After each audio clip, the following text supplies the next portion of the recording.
Imagine you're a 25-year-old young woman who has been forced to perform since as long as she could walk. She would love for new eyes to see her situation, but if she brings it up, she's constantly threatened that the conservators will take her kids away.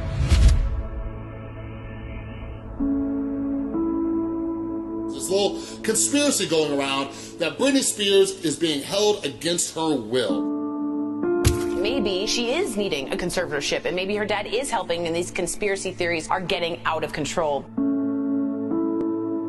That idea that Britney is a puppet who just gets moved around and told what to do is incredibly inaccurate. It seems obvious that both Jamie and Lynn want her to get better. The conservatorship is in place to keep her healthy. Raising children, doing all these tours, doing all these concerts. Someone who needs conservatorship is mentally incapacitated, and she is proven to do the opposite. People manipulate young women, they manipulate kids. It's dark and demonic energy that this industry was built on. Making anyone work against their will, taking all their possessions away, credit card, cash, phone, passport. The only similar thing to this is called sex trafficking. I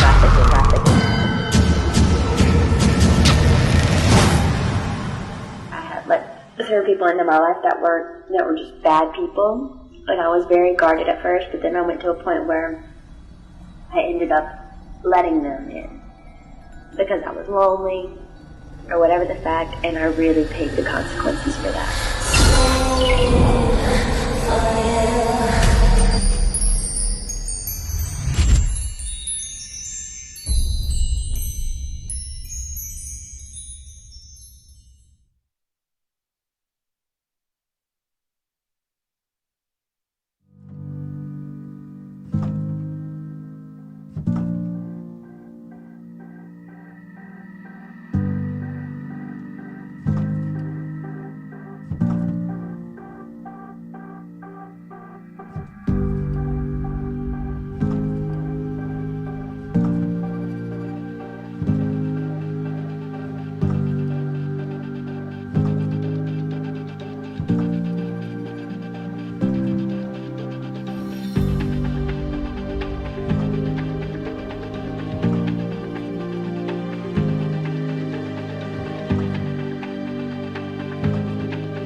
right, thank you guys so much for coming tonight to our screening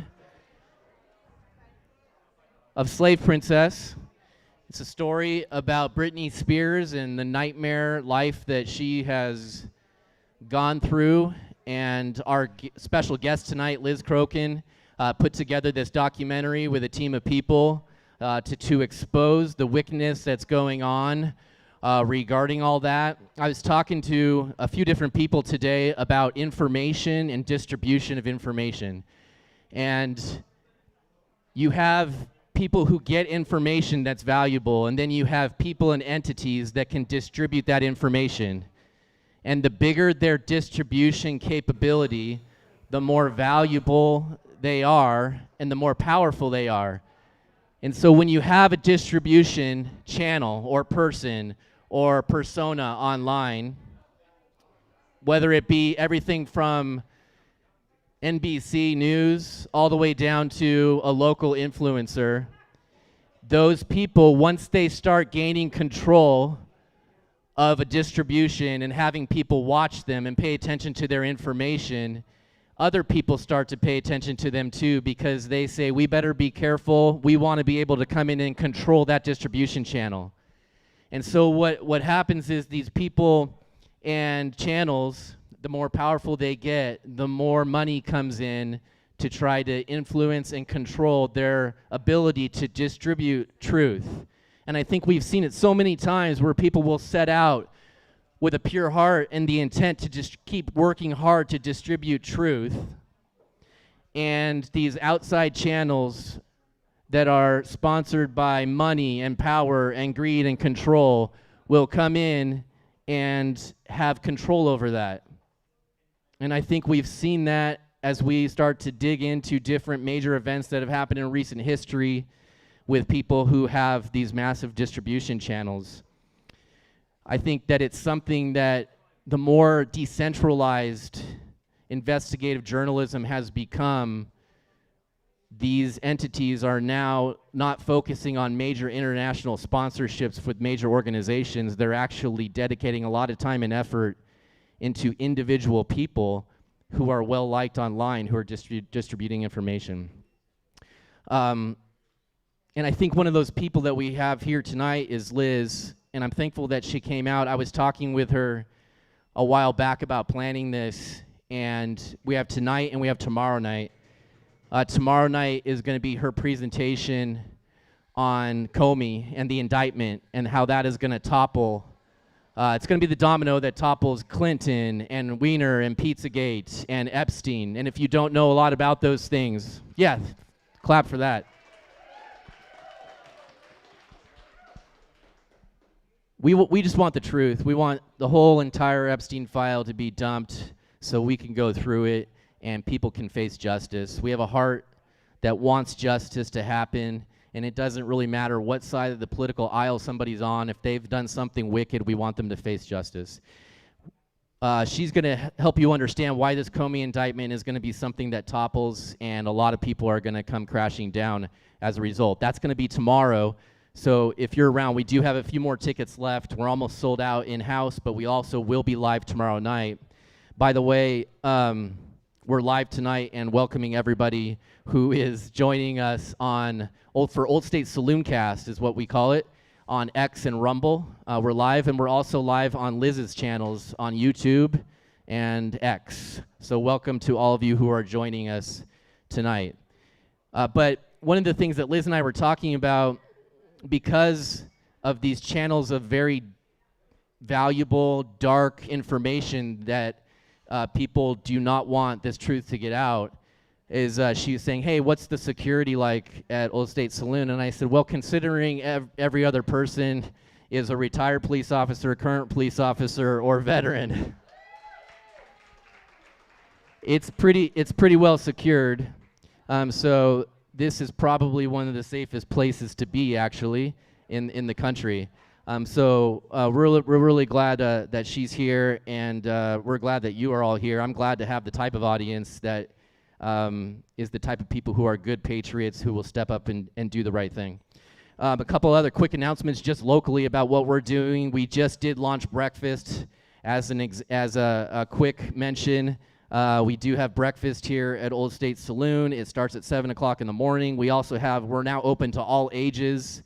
And that includes kids of all ages all the way to, but we're open from 7 a.m. till 8 p.m. and then the kids have to vacate after 8. It's 21 and over after 8 p.m. On that veteran note, we do 365 days a year. We have free coffee for veterans here at Old State Saloon.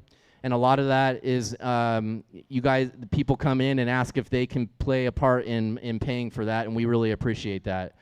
So if you're a veteran and you want to meet up here with another veteran or a friend or whatever, your coffee is always free here at Old State Saloon, and it is organic and local as far as being, what's it called? It doesn't grow locally because it doesn't grow in Idaho, but roasted, thank you.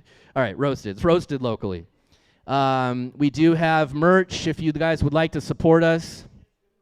We have merch for sale. And by the way, with these Saloncast events, these aren't inexpensive events. Anybody who puts out information online, brings people in, flies people in, etc. There are expenses involved with that, and there are people who have stepped up to help that happen, and you know who you are. Some of them are in the crowd tonight, and I'm just wanting to tell you from my heart, I'm really thankful for you guys. Thank you so much for doing that. So what's going to happen right now is that Liz is going to come up here, and she's just going to do an introduction to this documentary that she put a lot of her time and heart and effort into with a team of people. And then during this event, you can text questions in that she'll answer afterwards, or folks online, you can type questions in too, either in the comments, or you can text.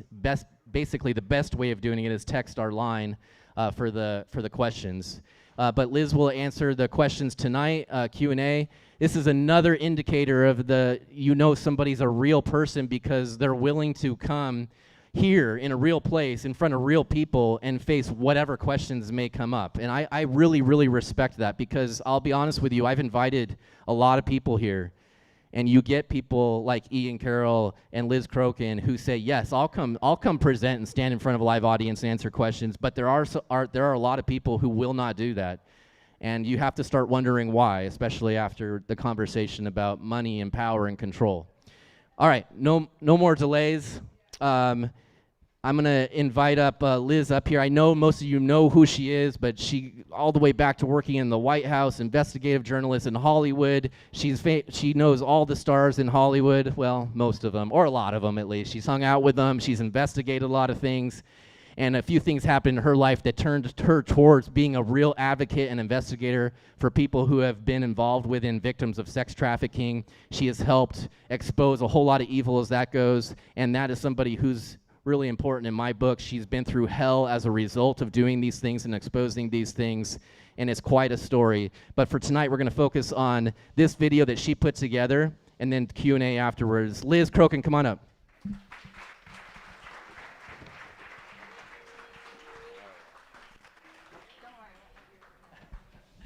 Hi guys, it's so great to be here in Eagle, Idaho. I feel like this cute small town is straight out of a Hallmark Christmas movie. I know many of you guys have been following me for many years, some of you since 2016 when I first started exposing Pizzagate. Some of you guys got familiar with me after Mike Smith's Out of Shadows came out, which came out in 2020. And got hundreds of millions of views before that was banned everywhere. And in that film, I exposed Pizzagate. And then fast forward to the next year, 2021, that's when I came out with my Slave Princess documentary. And for those of you who haven't seen it yet, you will see when you're watching it tonight that what happened to Britney Spears, which basically this woman was stripped of all of her rights, she was enslaved, and she was trafficked. And it involved a massive criminal mafia that includes not just people in Hollywood, but people that are politicians, people in DC, people all the way at the top to the bottom. And what happened to Britney Spears happens to a lot of powerful people. And there's a lot of parallels between what happened to Britney and other celebrities like Kanye West, which we also talk about in the film. But these same kinds of things also happen to people in the media world, politicians, in the influencer world. And that is why Candace Owens has now started falling down the Britney Spears rabbit hole. During her investigations looking into the assassination of Charlie Kirk, she started exposing Calvary Chapel churches, and then found that that church is tied to a woman who is a monster named Lou Taylor, who is the main woman who was the mastermind behind Britney Spears' illegal and corrupt conservatorship. So what happened to Britney ties to not only other celebrities, but it also ties, and there's parallels to people such as Charlie Kirk. And we can talk more about that after we watch the film. So tonight, we're gonna focus on Britney Spears, you know, what goes on in Hollywood, the trafficking, the pedophilia in Hollywood. And then tomorrow night, you know, as Mark said, we'll focus more on James Comey, Pizzagate, Epstein, and all of those deep state players who are and will go down, by the way. But tonight we'll stick with Hollywood. And so, you know, as you're watching the film, think about questions you want to ask me, and I will answer as many questions as you'd like. We'll talk about Hollywood. You know, I have a long background covering Hollywood, and I've met many of these celebrities. And yeah, and we'll have a lot of fun. So thank you so much for coming, and I hope you enjoy Slave Princess.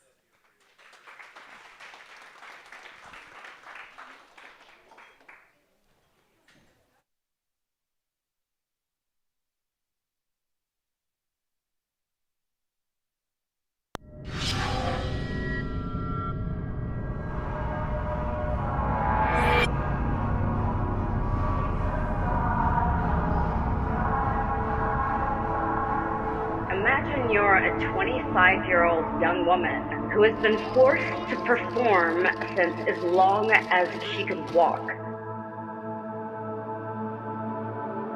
She would love for new eyes to see her situation, but if she brings it up, she's constantly threatened that the conservators will take her kids away.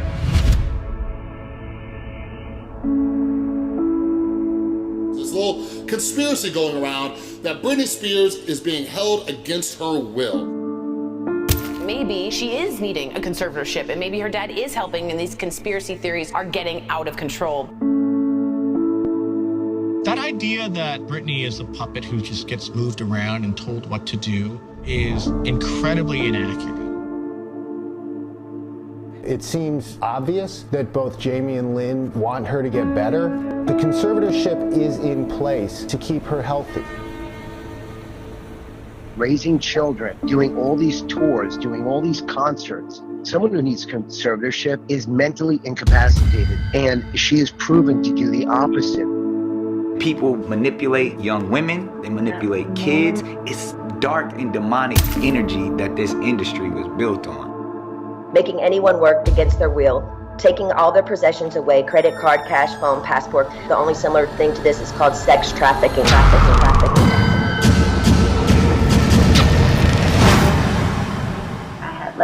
There were people into my life that were just bad people, and I was very guarded at first, but then I went to a point where I ended up letting them in because I was lonely or whatever the fact, and I really paid the consequences for that.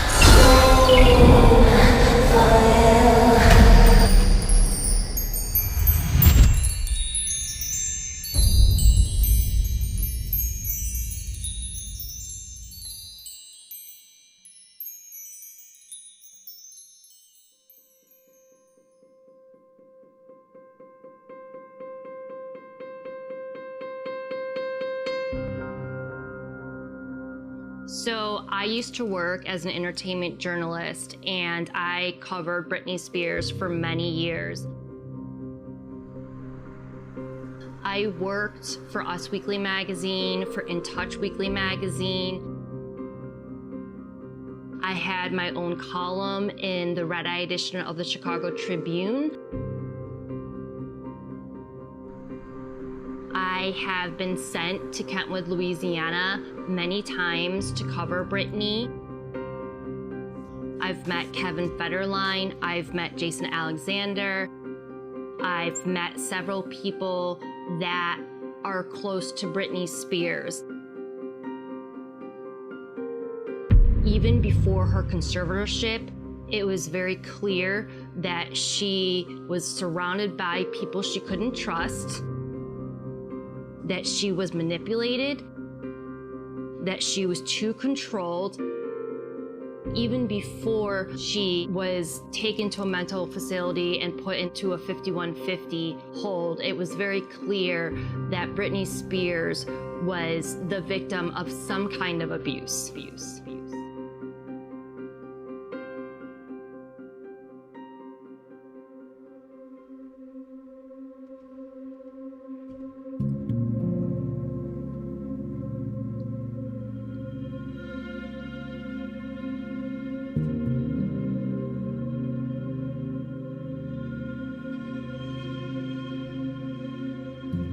Mom and Dad are my biggest fans. They love it when I sing even more than I do. They taught me how to sacrifice, work hard, and never miss an audition. I owe them everything. And everything is just as it should be.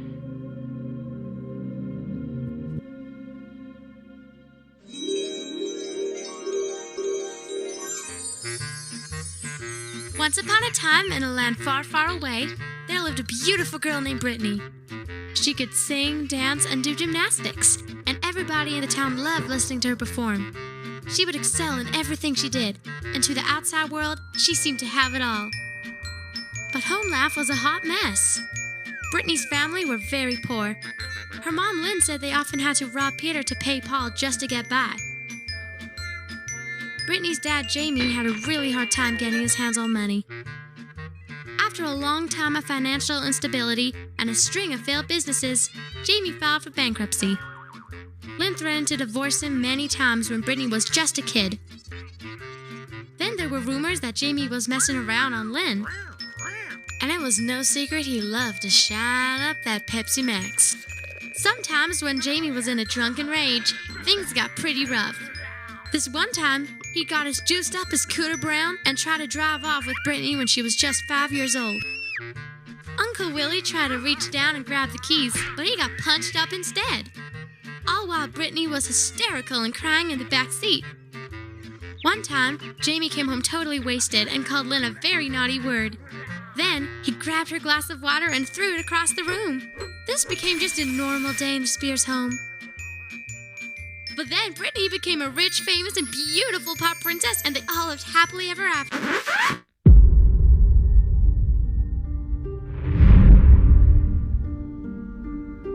Britney grew up in the small town of Kentwood, Louisiana, and worked very hard as a young child to make it as a star. She started dance lessons at the fragile age of 3.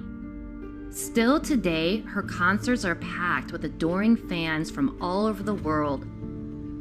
Unaware they are complicit in a sinister and potentially criminal set of circumstances that have been playing out behind the scenes since it all began. In recent years, passionate fans have brought awareness to the now prevalent belief that Britney Spears is, at the very least, a victim of long-term financial fraud by the very people who claim to have her best interests in mind. Britney told us in her own words during her July 14th court appearance that she had abandonment issues from her childhood and has always been scared of her father. Pop star said that there have been times in her life where she's been, quote, extremely scared of her dad. She wants him removed and charged with conservatorship abuse. But just as things were nosediving for the Spears family, Britney crash-landed into the hearts of millions with her debut television appearance on Star Search. Kentwood, Louisiana, here's 10-year-old Britney Spears.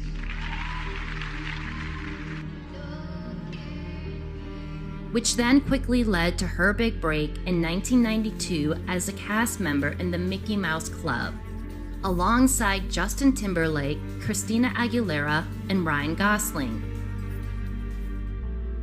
In a glittering cloud of showbiz fairy dust, she broke through her small-town southern ceiling and headed for the bright lights of LA, filled with all the hope and possibility in the world. But dragged along in the jet stream of Britney's meteoric rise was an unscrupulous and blood-sucking gang of bad actors who were already plotting to lay claim to her future estate.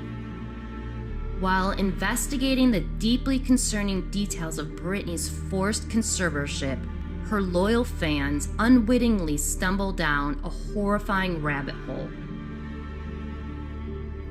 Few would ever suspect that her own family might eventually become willing participants in a sprawling, potentially criminal conspiracy involving financial fraud, medical malpractice, involuntary servitude, and forced labor, leading all the way up to the upper echelons of Hollywood and Washington, D.C. Now are you sure you want a piece of me? Want a piece of me? Oh, where do we start with Lou Taylor?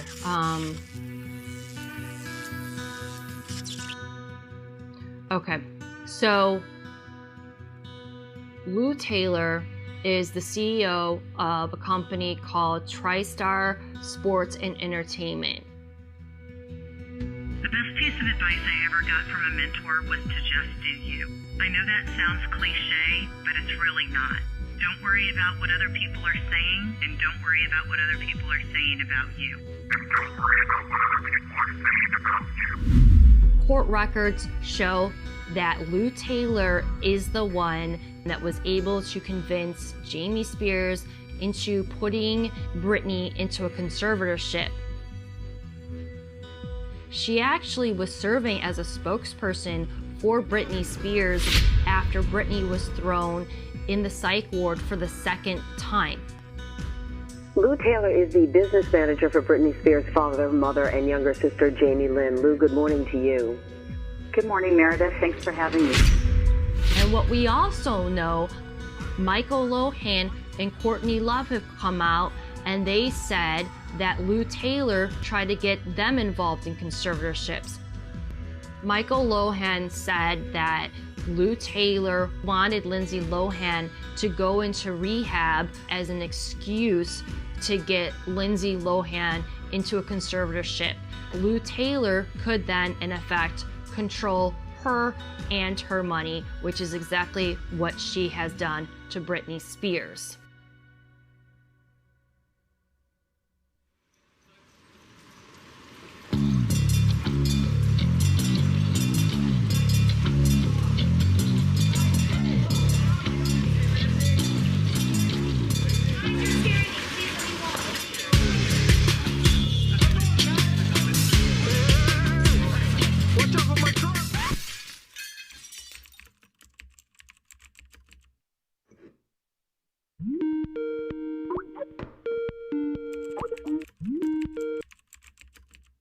Hi, Liz. Hi, how are you? Wait, hold on. Let me make sure I'm recording this.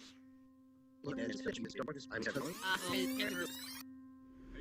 you explain how Lou Taylor conspired to get Lindsay under conservatorship without Lindsay even knowing what was happening?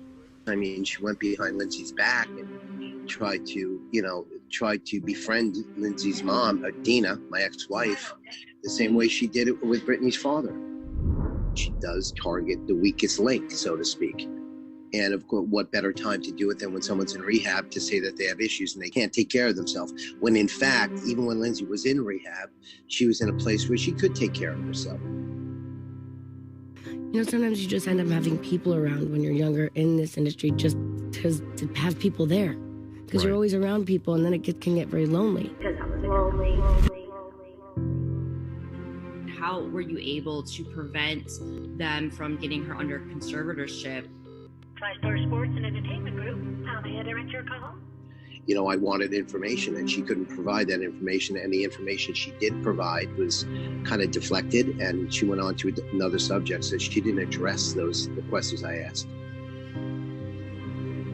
You know, Lindsay was always first and foremost my daughter, and that's all that mattered to me. So I didn't have access to the finances. I never got a penny or wanted a penny. I just wanted her to be in a good place and surrounded by good people. people that came around her and the friends and leading her in the wrong direction. You know, it was hard. If they're a kid, you have to really keep an eye on them. Keep that leash as tight as you can. I can't get into my situation, but the truth will come out. The things they've done are really, really wrong, and they can't face the truth. They're blinded by the money, and that's horrible. But, you know, it's that's between them and God.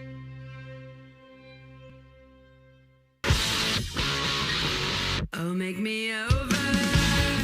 Courtney Love has called Lou Taylor out for trying to get her under some kind of a conservatorship that would in effect control Kurt Cobain's image and his music. Somebody posted on her Instagram page, "Is it true that Lou Taylor, who planned the conservatorship for Britney with her father, wanted to put you in a conservatorship too?" Courtney replied, "Short answer is yes. Lou did try for a mutated strain of a conservatorship. She made an attempt to control Kurt's name and likeness in all Nirvana songs, then sell the publishing, by which time I'd be in a conservatorship or more likely, dead. I was successful at blocking only Lou, but not her buddies. Her pack of wolves almost killed me and my only child."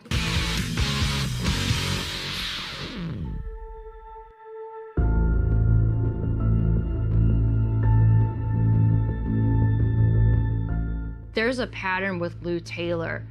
She always seems to be around when there is a celebrity that is going through struggles, who happen to have parents who are vulnerable, whether it be their own problems with addiction or financial struggles. Britney's team used all kinds of intimidation tactics against Britney fans. So earlier this week, Breathe Heavy posted a story that first originated on page 6, and it detailed Courtney Love's alleged experience with Lou Taylor. Jordan Miller, who runs a Britney Spears fan site, Breathe Heavy, has been threatened not only by Jamie Spears, but also by Lou Taylor. If you're a Britney Spears fan, you're well aware of Lou Taylor's presence and her alleged ties into Britney Spears' conservatorship. Courtney Love made some claims about Taylor that Taylor wants to go on the record and refute. Taylor sent me, through her legal counsel, a demand letter stating that if I don't retract the story, that I could be entangled in a legal battle with her. So because I don't want to be involved in any sort of legal drama with Taylor or in general, I've decided to comply, and I'm going to issue an apology. All Jordan did was report about what Courtney Love said instead of going after the mainstream media outlet that actually originally covered the story. She went after a young Britney fan because they knew that some of these fans didn't necessarily have the money to fight a lawsuit against these powerful people.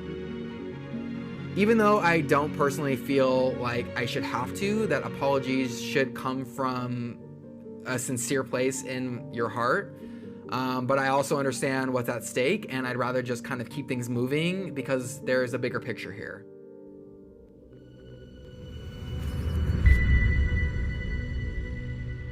In July of 2011, just a few months after it was revealed Lou Taylor was officially part of Britney's team, Britney's charity, the Britney Spears Foundation, was reportedly zeroed out. According to liquidation records, $50,000 went to the Lou Taylor tied charity, Mercy Ministries. The Hillsong Church is trying to distance itself from claims it's linked to a group which abused young women seeking help to overcome mental problems. Rhiannon signed up to Mercy Ministries, suffering depression and seeking help. Instead, she says she became the victim of a Bible cult and held captive for 9 months. Lou and her husband, Pastor Rob Taylor, have partnered with Mercy Ministries. They've helped the charity with financial funding, and they've been active participants in their events. When Lou represented supermodel Nikki Taylor, Nikki served as an honorary chair of Mercy Ministries. Love you, man. Love you, Mercy. Pastor Taylor's church, Calvary Chapel, even had Mercy listed on their site as part of their missions. The charity, according to their own website, claims to help young women with struggles, including women who have been victims of sexual abuse and, ironically, sex trafficking. In 2009, the Australia Mercy Ministries chapter had to return $120,000 for taking government aid from their patients while falsely claiming they used licensed therapists. One member of Australia's parliament called the organization a, quote, particularly bad example of a money-making cult. It's highly disturbing that money was taken from Britney Spears Foundation and was transferred to a quote-unquote foundation that is linked to Lou Taylor and riddled with corruption and abuse claims that were so bad that they had to shut down chapters and rename the charity.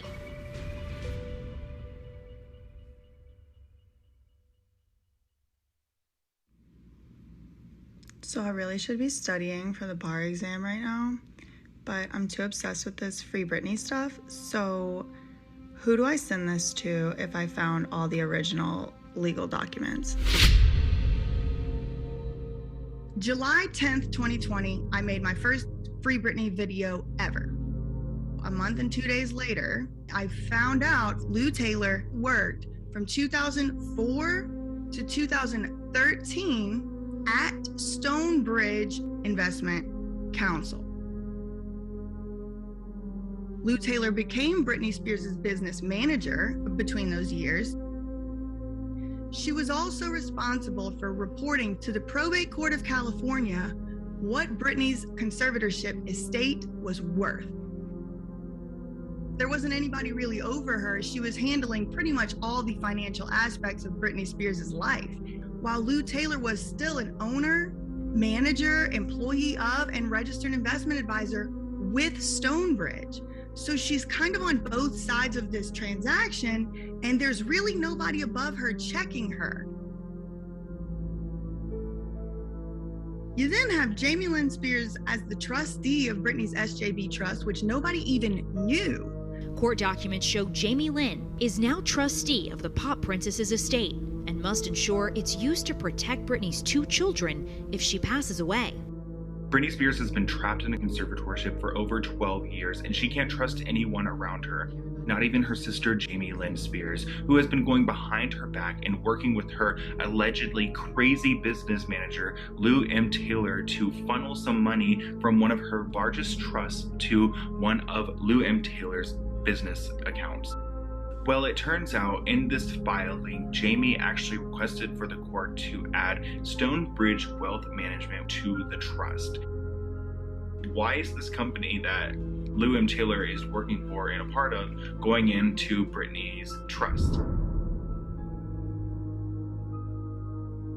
August 18th, Jamie Lynn Spears asked the court to move 100% of the assets from Britney's trust, her most valuable trust that was protecting all of her money, including cash, jewelry, clothing, cars. What they were trying to set the trust up to do, in my opinion, was to be able to operate completely free and clear of anything Britney Spears ever wanted. The way that that money would have moved would have been through Stonebridge Investment Counsel.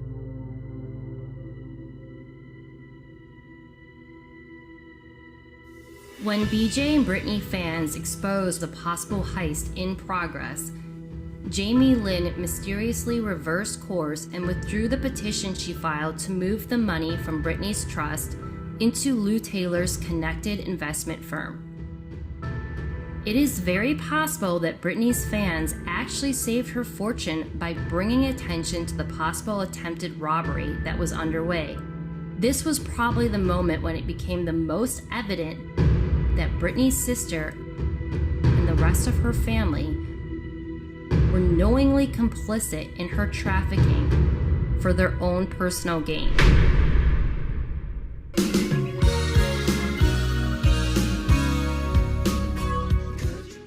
Lou Lou Taylor has proudly displayed Prince as one of the many celebrities she represents, specifically dealing with the post-mortem rights of his estate.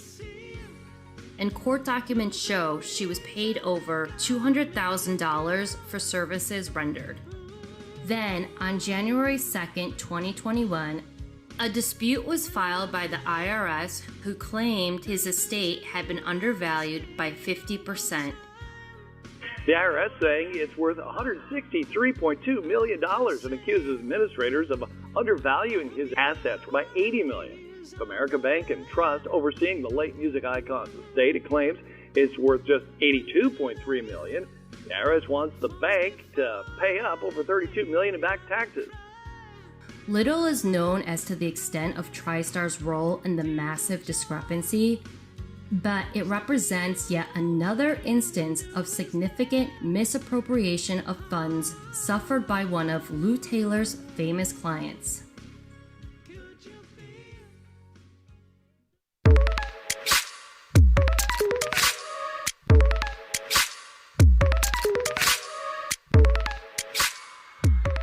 As far back as 2015, Lou Taylor showed up in public records as a registered agent for Kylie Jenner's cosmetics company, King Kylie Holdings, and also Kim Kardashian's company, KKW Fragrance LLC.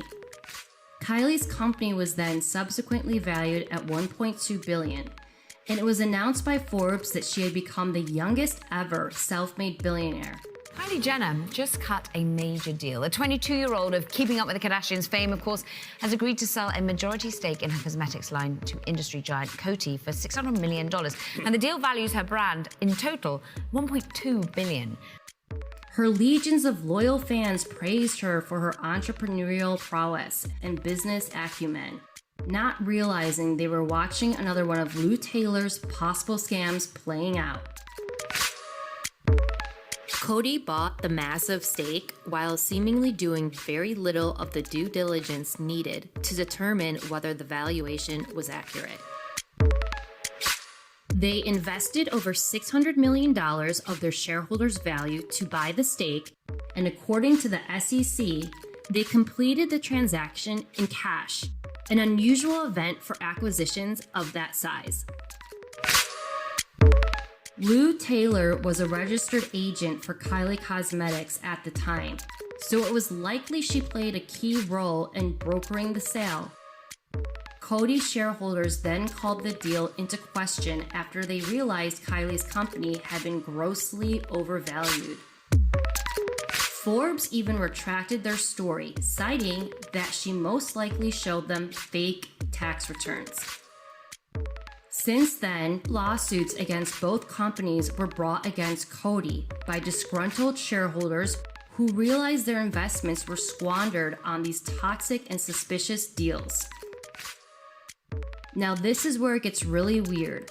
Around the time of the 51% cash sale of King Kylie LLC by Coty, a huge and unusual payment hit the account of Stonebridge Investment Counsel in the amount of, you guessed it, approximately $600 million.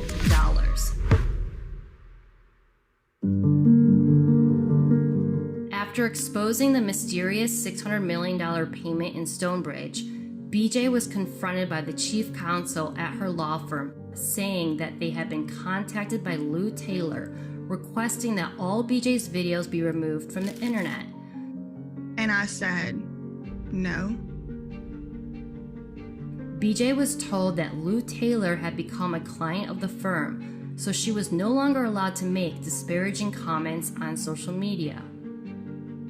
She refused and resigned from the firm. It started to become very clear that I was about to have to start abiding by a totally different, unfair set of rules. I really just had to make the decision to walk away from the job. Looking back, like, that was just a huge scare tactic. And I was scared, and I am still a little scared. I just refused to allow them to ever be able to say that they fired me from that job, ever. While Lou Taylor may be the head of the conservatorship snake, the rest of the team Con Parasites, like Sam Ingham, Vivian Thoreen, Judge Reva Getz, Judge Brenda Penny, Brian Spears, Larry Rudolph, Andrew Wallet, and Jamie Lynn have stood by and watched, each playing their part to convince the world that Britney is perfectly happy and that her money is safe. Perhaps saddest of all is that her own parents allowed themselves to be used as puppets to falsely portray a wholesome public image of a devoted family whose only interest is their daughter's well-being.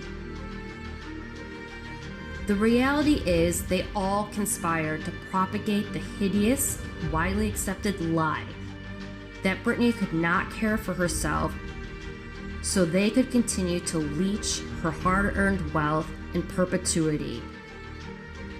And they will continue to get away with it until a formal criminal investigation is done into Lou Taylor and her spiderweb of suspicious business dealings that citizen journalists in the Free Britney movement have been exposing for years.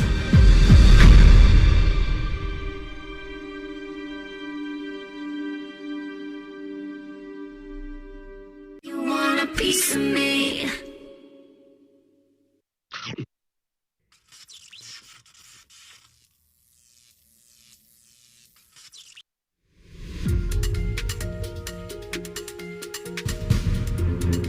Official documents show that Jamie Spears' law firm, Holland & Knight, billed the conservatorship for roughly $1.5 million over just an 8-month period, all paid for with Britney's money.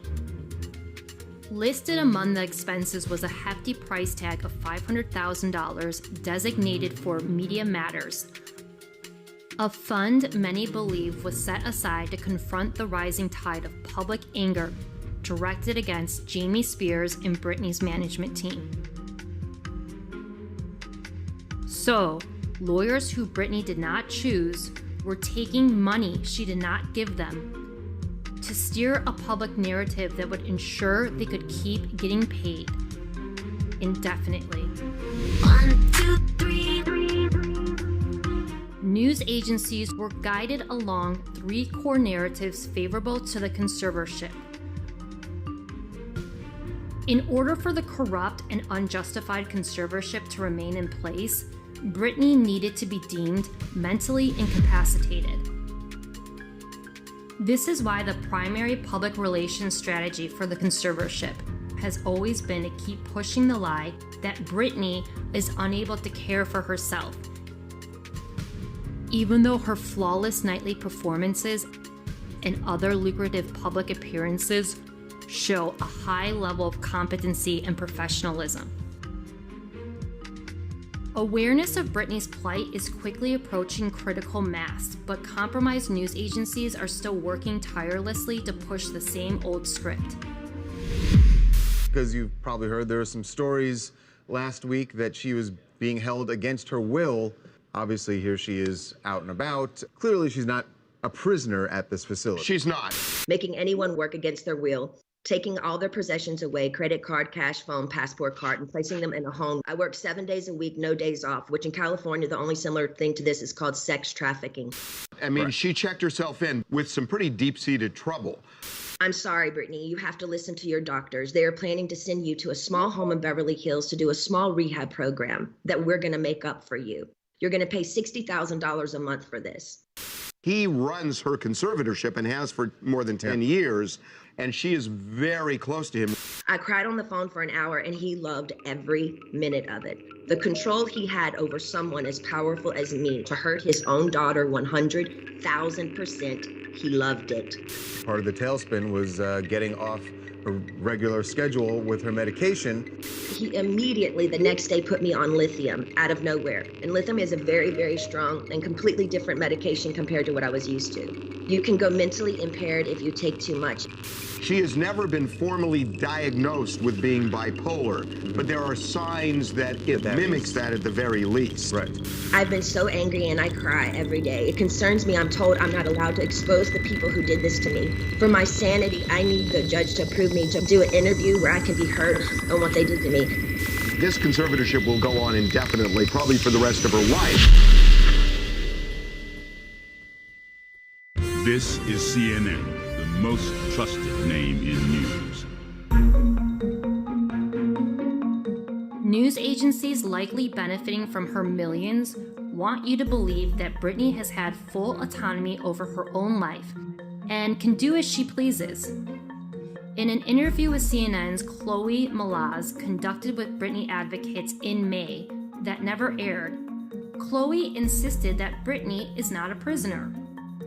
What I have been told repeatedly from people that, work on Britney's side is that she is not a prisoner in her home. Mentioned also was a report in 2019 that Britney told Judge Brenda Penny that she feared her own father, which Chloe denied ever seeing. Why do you think she went down there if she hates her dad so much and hates the conservatorship and is scared of him? Like, what do you guys think about that?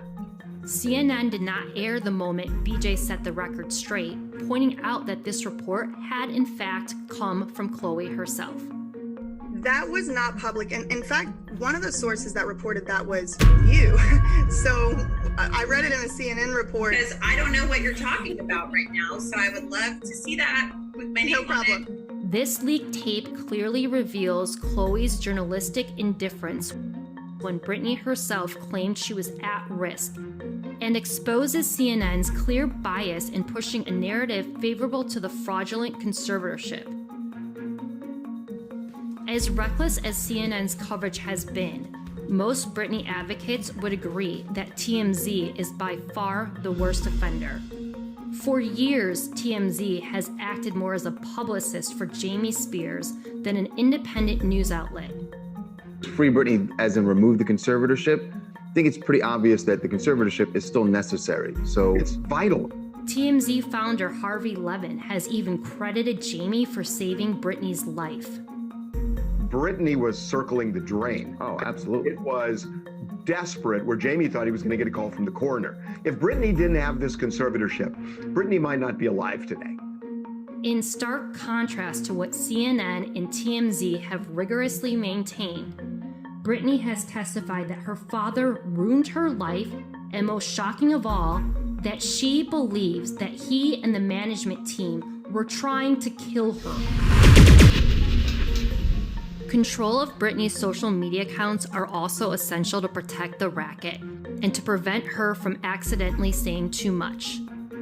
A company called CrowdSurf has managed Britney's social media accounts for almost the entire conservatorship, and Cassie Petrie has uploaded posts to Britney's pages. We now know that her team has routinely used her social media to lie to her fans and drive a narrative that protects the conservatorship at Britney's expense.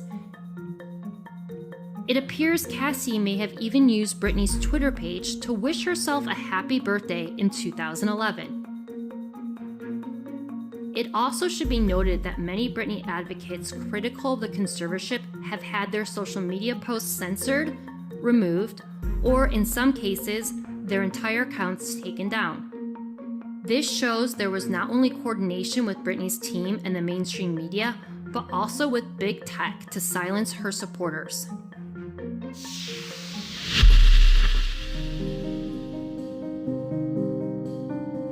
If not for Britney's most loyal fans, the story of her forced conservatorship may have never seen the light of day.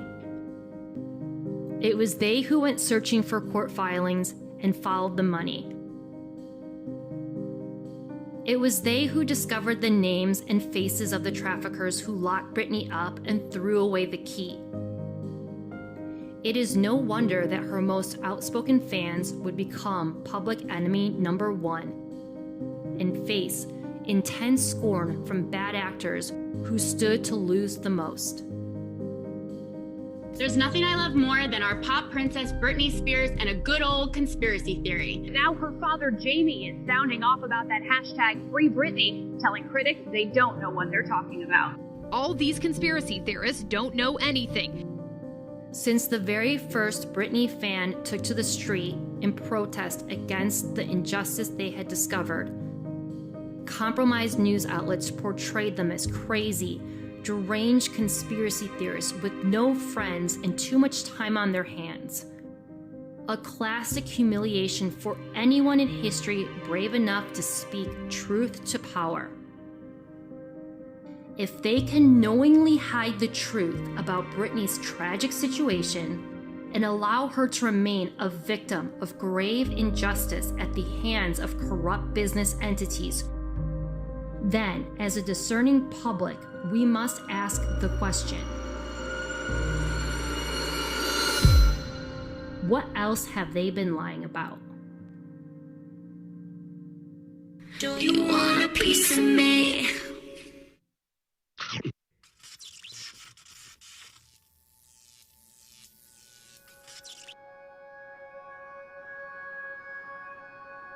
If there was one good thing to come out of Britney's tragic story, it's that national attention is now focused on the hideous underbelly of Hollywood and the systemic corruption and abuse of the entertainment industry as a whole. Young stars who came up with Britney have spoken out about the abuse they suffered at the hands of powerful industry executives. Disney should have been the safest place for aspiring child entertainers looking for a dream, but it became one of the worst offenders instead. The media giant's disturbing track record of employing and giving free passes to child molesters or people with a history of dangerous behavior towards children is well documented. Disney hired convicted child rapist Victor Salva to direct the film Powder. In the city where dreams are made, fame can come at a price. My first memory of when the abuse started and, eventually progressed over the next 5 years. Videotape all of it. I mean, it was full blown. When they found out, Nathan's family went to the police and Salva was convicted and jailed. But that hasn't affected his Hollywood career. Powder, one of the scripts he wrote in prison, was distributed by Disney's Buena Vista Pictures. The company claims they did not know Salva was a convicted pedophile until after the production started, but then refused to fire him even after they learned of the crime. And big names in Hollywood have been backing him throughout the entire process. It just seems like there's like an exclusive club, and Victor's a part of that club. In 2018, Guardians of the Galaxy director James Gunn received nationwide condemnation for shocking comments he posted on social media, in which he made light of child sexual abuse.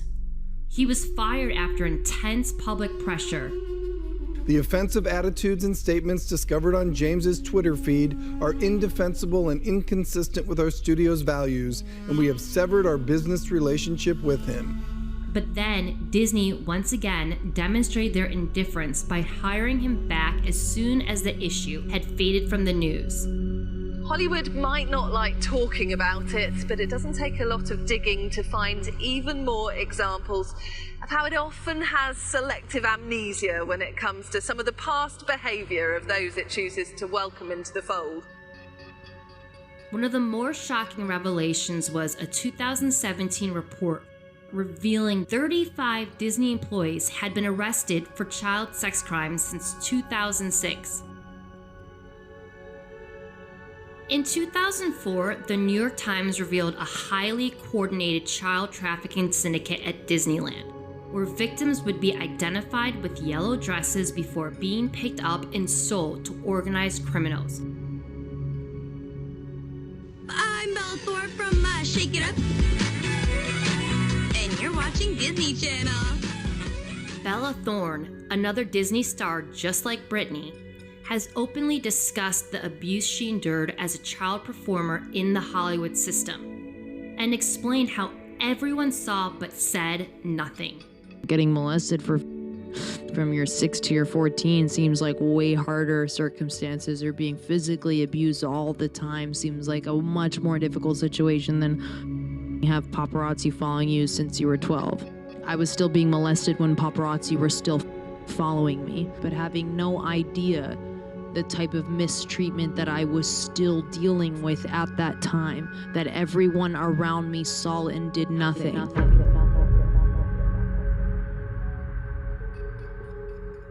The pattern of entertainment companies targeting talented children of vulnerable parents can be seen in the case of another former Mickey Mouse Club star, Christina Aguilera. She was abused by her father.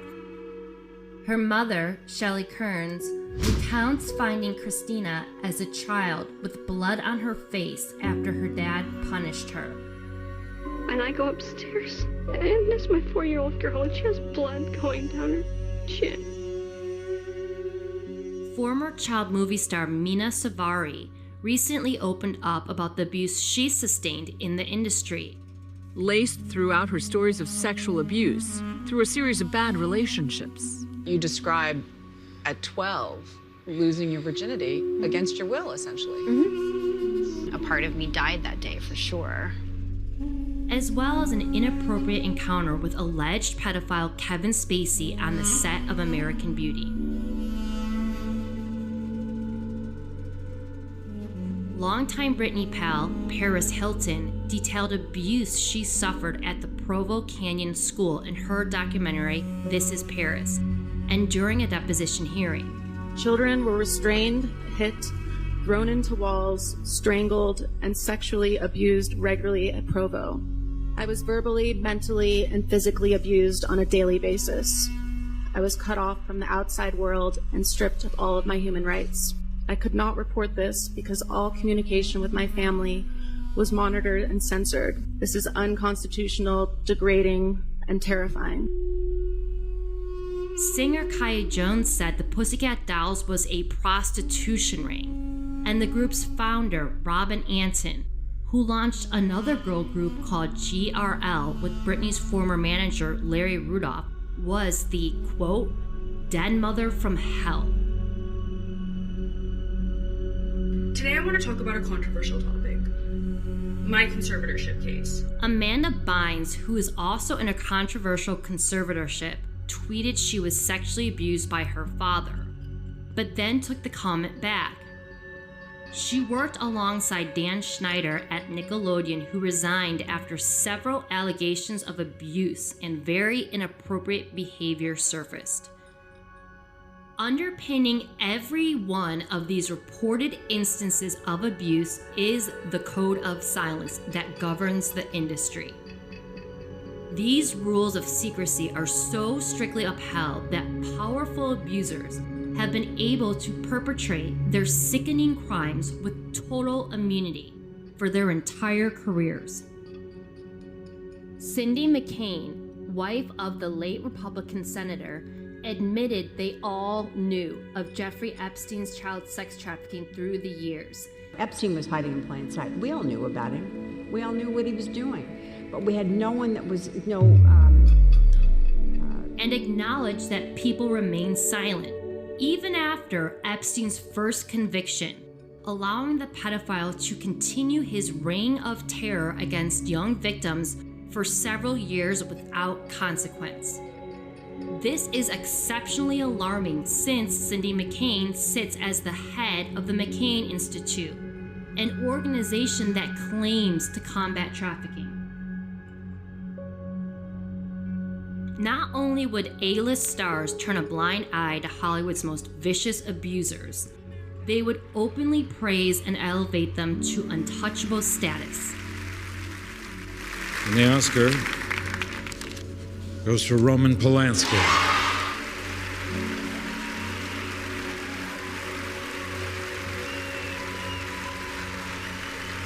Harvey Weinstein, Bob Weinstein, God bless them. Harvey Weinstein, who believed in us and made this movie. Harvey and Bob Weinstein. Harvey Weinstein. Thank you, Harvey Weinstein. Especially Harvey. I want to thank Harvey and Bob Weinstein. Thank Harvey Weinstein. Harvey Weinstein. Harvey. I would like to thank Harvey Weinstein. Harvey Weinstein, who had the guts, the courage, the commitment. Especially Harvey Weinstein, a man of dedication and vision.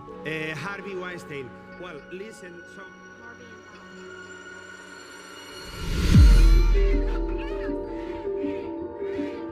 Researchers and Free Britney advocates went on a quest to find justice for just one person, and in so doing, uncovered the evil tricks and methods used to force young entertainers into a life of abuse and involuntary servitude, even as millions of unaware fans buy their records and unwittingly participate in the crime.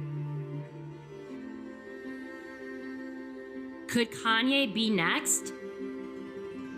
The hip-hop star's public outbursts were well documented, but the parallels between his situation and that of Britney and Lindsay Lohan are striking.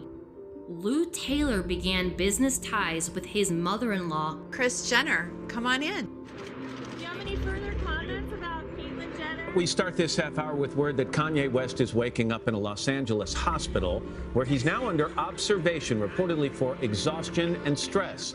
After what the media reported was a, quote, public meltdown in 2016, he was forced into a 5150 hold, a legal framework that allows others to step in and make decisions on their behalf.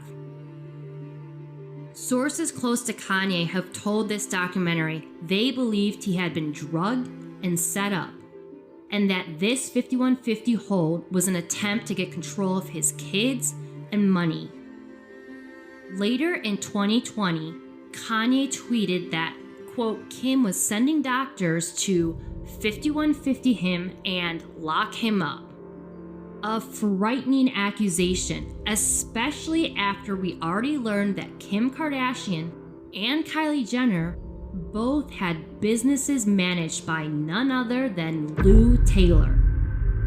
It's also worth noting that Kris and Kim are currently working with Eden Yemeni and his Israeli security company Black Box that allegedly facilitated the secret surveillance that took place in Britney's home.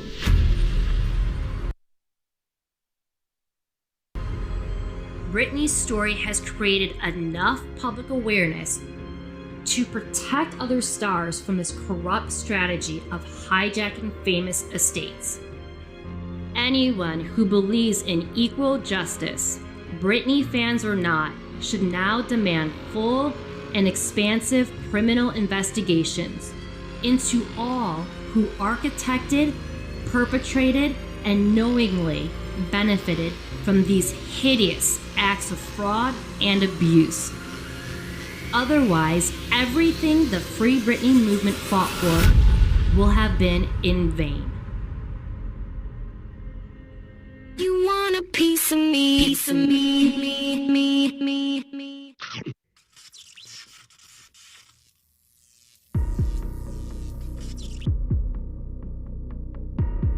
The web of Britney's conservatorship corruption is tied to many powerful members of the political establishment, from low-level players all the way to the White House. On February 8, 2016, Lou Taylor donated $2,500 to the Democratic National Committee. Only 10 days later, Britney was paraded in front of cameras for a photo op with then presidential candidate Hillary Clinton to give her political campaign a boost, a moment where Britney's discomfort could hardly be mistaken. In a leaked email released by WikiLeaks, we learn that heads of the Democratic National Committee were aware that Britney was being forced to work against her will and that her team wouldn't allow her to quit because she was making too much money. Lauren Durham wrote this about Britney to the DNC finance chairman, Jordan Kaplan. She's a poor soccer kid who wanted to quit the game and be normal a long time ago, but her parents, manager, lawyers won't let because she's too much of a cash cow. So even though powerful players were aware of Britney's enslavement, they not only remained silent, but had no problem using her as a political tool to endorse a presidential candidate during an election year.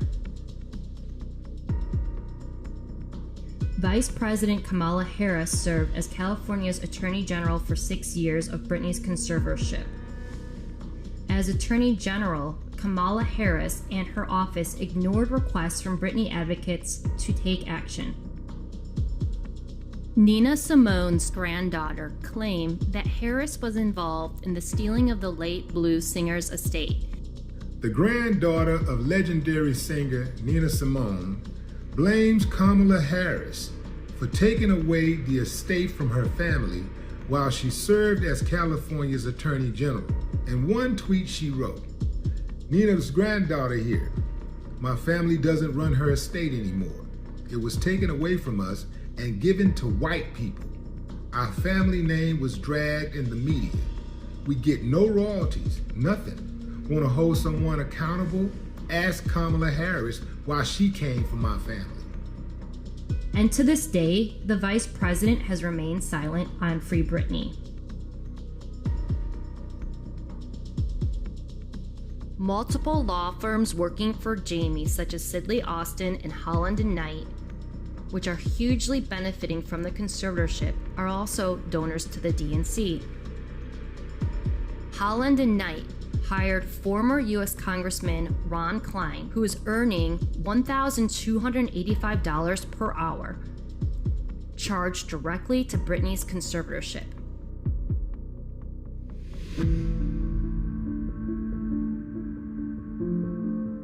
Some politicians have raised their voices in support of Britney. Senator Elizabeth Warren recently called for the Department of Housing and Homeland Security Secretary Xavier Becerra to review Britney's conservatorship data, initially viewed as an encouraging development in the fight to free Britney. However, this hope was short-lived when Free Britney advocates noted that Becerra had consistently ignored calls to help Britney when he took over as California's Attorney General in the seat left by Kamala Harris. Representative Matt Gaetz was the first member of Congress to speak out in support of Britney. I do believe the nation was quite taken with the control that the guardianship and conservatorship process has on far too many Americans. I am glad Britney Spears got to speak out on this issue finally yesterday. He accused his congressional colleagues of indifference to the issue of abusive conservatorships and claimed they were actually blocking an investigation into Britney's situation. And I would reiterate the call to Chairman Nadler to allow us to hold hearings on conservatorship abuse, and I think the very first witness before the Judiciary Committee should be Britney Spears. Free Britney, I yield back. Now we're going to have the latest on Florida Congressman Matt Gaetz. He's facing an FBI investigation over allegations of a relationship with an underage girl. Soon after his statements, Gaetz was accused of using a site called Seeking Arrangements to traffic a 17-year-old girl. Though no victims ever came forward to corroborate the claims, and Seeking Arrangements have since made a public statement saying he never had an account. And I won't be extorted by a former DOJ official and the crooks he is working with. The case also resulted in the indictment of Stephen Alford, who attempted to extort Gaetz over the matter. Some Free Britney fans have suggested this could have been an attempt to silence him from future advocacy in support of Britney's freedom. A clear demonstration of the conspiracy to silence Britney's supporters can be found in the case of John Erdley, the only honest lawyer who worked aggressively to stand up for Britney's constitutional rights. In February of 2008, after he was hired by Britney, Erdley claimed that someone wrestled the phone away from her during a phone conversation. Then, on February 12th, Erdley filed a petition to refer Britney's case to the U.S. District Court, saying he was concerned for her emotional and physical safety and that she was being deprived of her constitutional rights. Sadly, this petition was mysteriously denied by U.S. District Judge Philip Gutierrez, who stated, without any formal examination or proof, that Britney was not mentally fit to retain her own counsel. Eardley's spokesman, Michael Sands, stated that the theft was on a grand scale, involving racketeering, wire fraud, and money laundering. Sands later said that as a result of Eardley's advocacy for Britney's freedom, his office was broken into and files were deleted from his computer, a clear sign of organized criminal elements working to protect the perpetrators of the massive fraud taking place in Britney's estate. Eardley was eventually sanctioned for persistently challenging Jamie Spears' control over Britney's affairs, resulting in him losing his law license. And in one final crushing blow to prevent John Eardley from ever winning justice for Britney, Judge Aviva K. Bobb approved a restraining order preventing him from having any contact with Britney.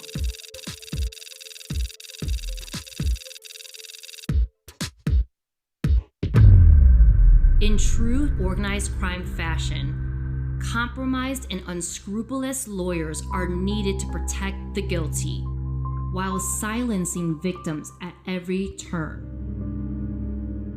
Few are worse than Blair Burke. She represented Britney in 2007, and then her father in 2009, violating state bar ethics codes. In that same year, Burke gave testimony that helped cement the conservatorship and also assisted in securing the restraining order against John Eardley. She falsely claimed that Britney did not know Eardley or want him as her attorney, even though a voicemail recording from Britney herself reveals the opposite. Britney Spears want John Eardley to represent me to put my conservatorship about her to a kind of sound mind and body, and I feel I've been held against my will. When my civil rights have been violated, and I will exercise the constitutional rights. Burke has a long history of helping pedophiles and rapists. She represented Harvey Weinstein and reportedly helped him frame his victims, and is reportedly spearheading Prince Andrew's U.S. legal team. Bipartisan Representatives Charlie Crist and Nancy Mace have proposed a piece of legislation questionably named the Free Britney Act to reform conservatorship abuse. Advocates in the Free Britney movement were quick to speak out against the bill, recognizing it for what it was: a transparent attempt to obtain limitless funding while simply placing victims of abusive conservatorships under full government control. Lawmakers have admitted that the act would lead to no criminal investigations or have any power to bring Britney's conservator parasites to justice. Will the victims of guardianship abuse be able to see any sort of criminal charges? Not a part of this legislation, correct, Charlie? Yeah, right. Right. Charlie Crist and his many conflicts of interest have become the focus of heavy scrutiny by advocates in the Free Britney movement. He served as the district attorney when the negotiations started for Jeffrey Epstein's infamous sweetheart deal, and was accused of taking bribes from Scott Rothstein, who is currently incarcerated for running one of the largest Ponzi schemes in history. Crist was so close to Rothstein that he often frequented his home and attended his 2008 wedding at the Versace mansion. Lou Pearlman was the manager for boy bands NSYNC and Backstreet Boys, notorious for accusations from young men who claim he molested them or sought to exchange sex to help with their careers. He was accused of forcing the young performers to work long hours, with rehearsals up to 8 hours straight in poor conditions.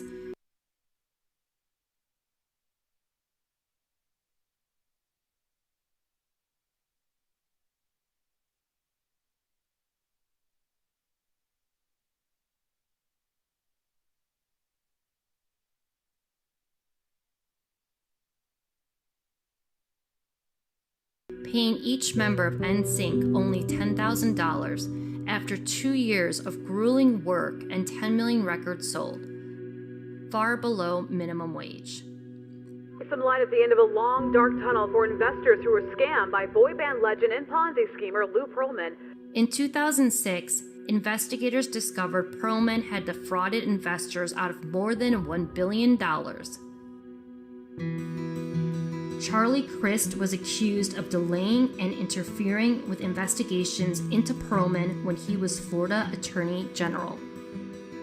Why is this guy, who's the Attorney General, not interested in this huge scam with thousands of victims?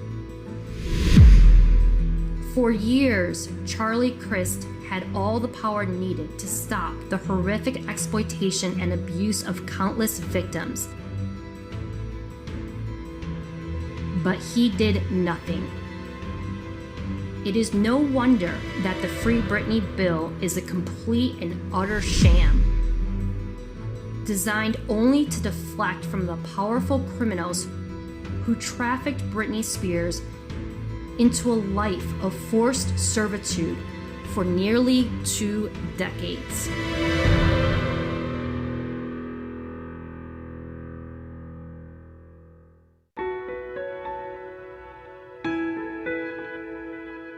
For her whole life, Britney was set up by evil vipers in every direction. It is disturbing beyond words that anyone, especially her own family, could be so motivated by pure greed that they would willingly dehumanize her to the extent that they did, treating her as nothing more than an unlimited ATM for their luxurious lifestyle. Thanks to the passionate devotion of her fans, it appears a long-awaited resolution to Britney's involuntary conservatorship is near. What Britney's horrific story has taught us, however, is that our fight against the injustice of human trafficking can never end. We were shown through Britney's ordeal that institutional corruption extends into every level of power, even to the highest office in the land. We learned that organized criminals can be rich, famous, and powerful, and protected at the highest levels by people who eloquently preach morality on TV, while practicing the opposite in private. Britney's fans are American heroes. They stood up not just for a beloved pop princess and a national treasure who defined a generation, but for the constitutionally guaranteed rights of every citizen, no matter who they are or how they voted. Free Britney will forever be a defining moment in our culture when we came together as a nation, set aside our differences, and remembered what truly unites us all.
All right, if you need to stretch your legs or whatever you need to do, that's fine, but we're going to get started, go straight into Q&A.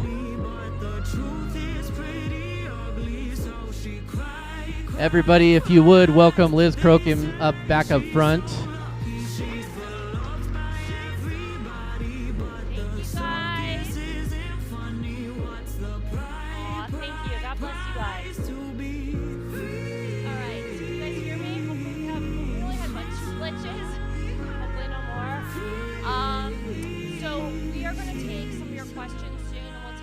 questions from people online, but I guess I'll just briefly just say that, number one, I think that many of us, before we woke up and realized that we are living in pretty much the Matrix or the Truman Show, I think so many of us grew up looking at big stars and celebrities like, is that better? Okay. Like Britney Spears. I remember when I was younger, I used to think that, I used to envy her. I used to look at someone like Britney Spears and think, wow, like, she is so lucky, just like in her song. She's famous, she has all this money, she has all these adoring fans. And then in reality, most of these celebrities are literal prisoners. They are enslaved, they are puppets, they do not have freedom. And it's my personal belief that one of the main reasons why they did the conservatorship scam and enslaved her and trafficked her and all these things is because she was rebelling against them. She was speaking out against the people that were trying to control her. She was trying to be independent. She was trying to hire her own management team that she preferred to work with. And so the system fought back.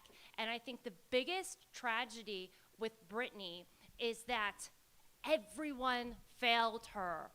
Her entire family, her friends, all of her managers, all of her lawyers, except for that one lawyer, John Eardley, who got his life destroyed for trying to save her.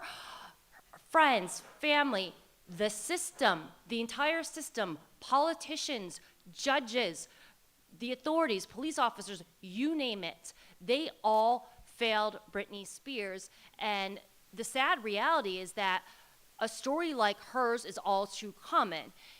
We also covered in the film just how bad it is with child abuse, child sexual abuse, and pedophilia, trafficking in Hollywood, and how so many of these perpetrators are protected by other powerful people in Hollywood, or in the political arena, or in the judicial system, you name it. So before I get into questions, though, I do want to just kind of give my opinion of where I think Britney Spears and her situation is. So this came out in 2021, and after this came out, she appeared to get free. She got a new lawyer named Matt Rosengart, and they were in the courts fighting to get her freedom. And I was very skeptical of this new lawyer that she got, because he had a lot of shady associations, and I just saw a lot of red flags with him, but I was very hopeful that she was gonna get her freedom, and he made it appear that they were going to go after the perpetrators that enslaved and trafficked her, such as Lou Taylor. Well, that was years ago, and that hasn't happened yet. Furthermore, what ended up happening with Britney Spears is that they ended up taking her allegedly off the conservatorship, but then they turned it into a quote-unquote care plan. Now, that was in court records, and everyone that saw that was kind of like, what the hell does that mean?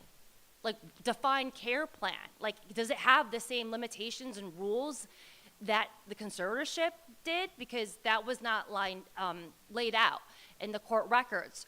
After they took her from the conservatorship and put her into this so-called care plan, they sealed the records. So to this day, your guess is as good as mine if Britney is truly, really free. What I will say, though, is that I'm very confident that she still does not have control of her social media. So I laid out in Slave Princess how she did not have control of her social media and how they weaponized it against her to keep her enslaved. I believe they've been doing that ever since this documentary came out. I don't trust one thing that comes on any of her social media. I don't believe all those videos are even her. I believe some of it could be AI, some of it could be old videos of her. They speed it up to make it seem like she's talking way faster than she really is. I do believe that it's possible they could be using a double that's pretending to be Britney, because,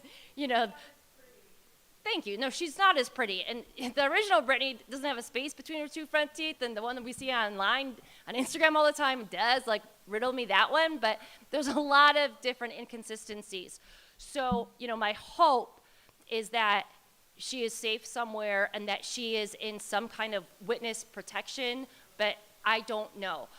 I don't think that we have heard from the real Britney since she spoke in court years ago in 2021 about her conservatorship. I think that might have been the last time that we actually heard from her. My hope is that she's under some kind of protection, that she's safe, and that she truly is free. But in terms of her social media, I do not believe that she still has control of that, and I do believe that they are 100% using that to this day to slander her, make her look bad, gaslight, and you name it. So one last thing I want to say before we get to questions. So after my documentary came out, 2021, what has happened since then? Well, we had Diddy get his homes raided by the FBI. We had Diddy get arrested, and then we had Diddy go to trial this year, and Diddy is now sitting in prison. When I was showing in the documentary who some of Lou Taylor's other clients were, I don't know if you noticed, but on that graphic that I showed, it said Diddy. So P. Diddy is also a client of Lou Taylor's TriStar. And it has come up in these court cases with Diddy that not only was she representing him, they were managing his money, and her accountant was allegedly paying some of the so-called sex workers that were part of the freak-off parties. So, and then there was one more thing I will say. You guys saw how I tied the Kardashians' involvement with the enslavement and trafficking of Britney Spears. Well, it'll be really interesting to see what happens with the Kardashians, because the Kardashians were in bed with Diddy. And when I say in bed, well, maybe they were literally in bed with him too. I don't know, which surprised me, but they were so close with Diddy. Kris Jenner, Kim Kardashian, Khloe, all of them. They were very close with Diddy. They were best friends with him. They were always at all of his parties, right? And it's interesting because Ray J, who is Kim Kardashian's ex-boyfriend, who was involved in the sex tape that was leaked involving him and Kim Kardashian. It wasn't leaked, by the way. Kris Jenner brokered the deal for that, and they're the ones that leaked it and profited off of it to make her famous. Ray J came out a few months ago, and he said that the feds are investigating the Kardashians in a RICO case, and that they're worse than Diddy. Their crimes are worse than Diddy's. Now, that's what Ray J said, and him and the Kardashians have been going back and forth with civil lawsuits. So that'll be interesting to see, but I do definitely believe that they are involved in many crimes tied to Diddy, Britney, Lou Taylor, and other things. So this just, the volume just went way up, wow. Okay. Okay, so yeah, I guess we'll get into questions now. Yes. All right, let's talk about the rules here. There's not really any rules. It's just that people in the room are going to get priority over people online. We're going to make sure everybody in the room who has a question will get to ask their question. The best way to do that is to raise your hand, and I'll bring this to you. If you decide to text your question in, you are with the people online waiting, and you may or may not get answered. If you raise your hand, I'll bring the mic to you, and you can ask the question, okay? So here we go. I'm gonna go to the first question that came in like really early on when we first got going, and it's from a friend of mine online, RogueLou18 at RogueLou18 on X. Her name's Lauren, and she's a fighter for Idaho Truth, like pushing like culture war, politics, and really trying to get good people in office. And I'll be honest, I actually don't know what this is, so I'm gonna ask you. Obama created CISA. Do you know what CISA is? Okay, I'm going to read it. Maybe you'll get it on the context. Obama created CISA for critical infrastructure risks. Trump 45 used CISA to try to reel in bureaucracy. Biden used CISA to target social media users dissenting on COVID, LGBTQ, IA+, etc. Haven't heard much from 47. What role do you think CISA has to play now? Well, I'm not really sure what CISA is. Does that have to do with the propaganda that he weaponized? Does anybody know any further about CISA in the room? David knows. David Pettinger knows. He can explain it to us. So the Critical Infrastructure Security Act is what they're utilizing, like the International Nuclear Laboratory, the NSA is using it, and they're using this act to go ahead and gain access to like all of the records and all the infrastructure to ultimately keep people away from anything in the system that would be technology or anything that they deem as critical infrastructure, that you'll be trespassed and federally prosecuted for access to anywhere that they close off. So it's kind of like part of Agenda 2030, where they're closing off different waterways, different lands, and not allowing you to go there because they're saying it's critical infrastructure.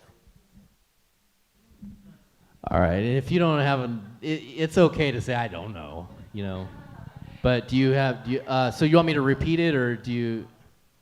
The question? Yeah. I mean, I'm not familiar with it, so. Okay, no problem. They probably won't be all this difficult. Yeah. Let's stick with Britney. Let's try to stick with Britney. Yes, we will do that. Mary. My question's not about Britney either. I'm sorry. Okay. And I texted it as well, okay. Mark, so you can ignore it when you get to it. We want to know about Calvary Chapels. Yeah. What do you know about Calvary Chapels? Okay, so I don't know if that was made super clear in the documentary, but Calvary Chapel is Lou Taylor's husband is a pastor at Calvary Chapel, Brentwood. Okay, so that's the connection between Lou Taylor, Calvary Chapel, and then also, sorry, the sound's being weird again. Sorry, guys. Okay, seems to be back. So if you remember in the film, I also exposed how they were seemingly appearing to steal Britney's money and put some of it into another organization that Lou Taylor was involved in called the Mercy Ministries, that was accused of all different kinds of corruption and abuse. And it got so bad that they had to change the name of that organization. So I guess the theme here is that what happened to Britney Spears didn't just involve like corrupt managers and lawyers and officials and judges. It also ties to corrupt churches, corrupt charities, and other kinds of corrupt organizations. And even Kylie Jenner's cosmetic company is allegedly involved in potential, we keep going out again, potential criminality that's tied to Britney Spears, and specifically, you know, the stealing of her wealth. All right. Every time we do a live broadcast, Israel attacks at 8:30. Just kidding. Has that happened before? Because I noticed the first glitch happened right after I mentioned Eden Yemeni and Israel, and I was like... I'm just getting ready for extremely offensive political trivia, which we're doing in January. Well, that sounds like fun. I might have to come back for that. All right, here's a texted question. You alluded to White House involvement. What president would this be?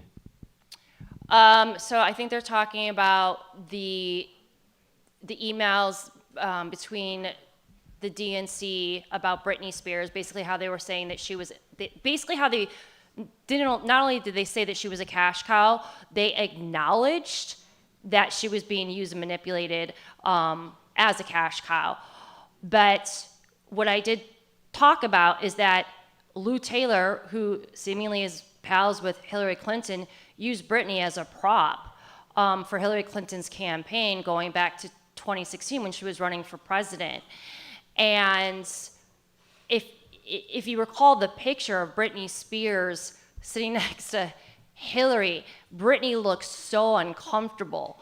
And I just think that it's a perfect example of how so many of these celebrities are forced to push not just certain political candidates and parties, they're also forced to push certain political talking points, whether it be, like support the Ukraine war or whatever it is. They are all forced to push certain narratives and to support certain candidates.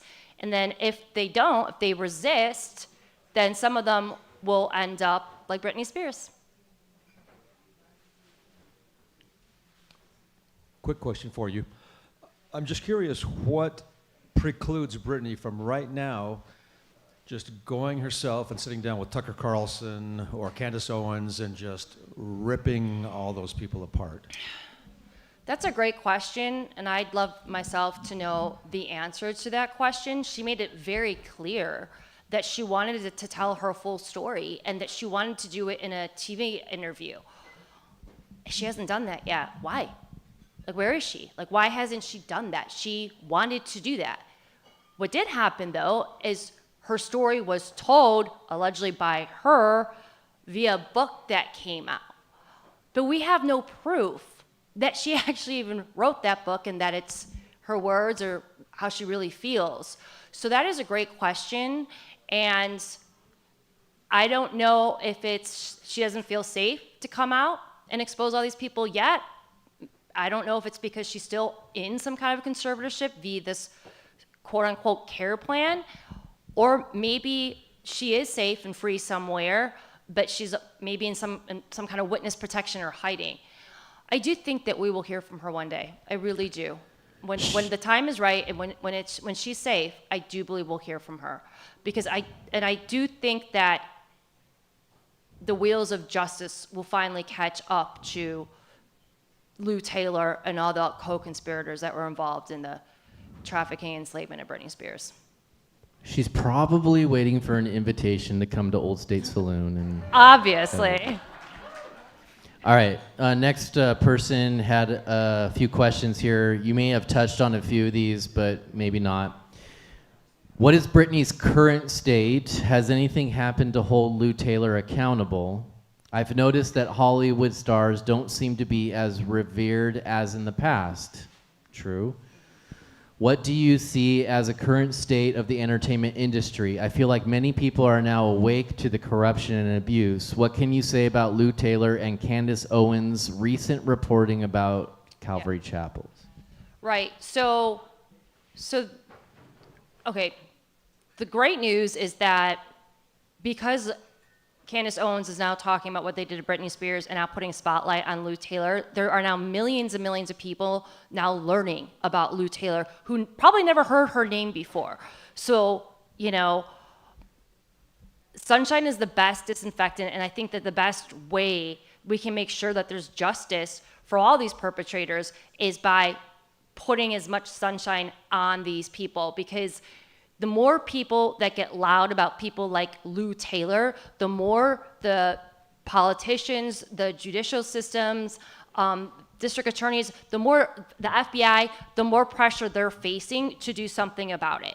So the fact that more people now are learning about Lou Taylor is a very positive thing. Now, in terms of where is she, what is she up to? Well, she kind of had to go dark for a while. She did turn her Instagram page private.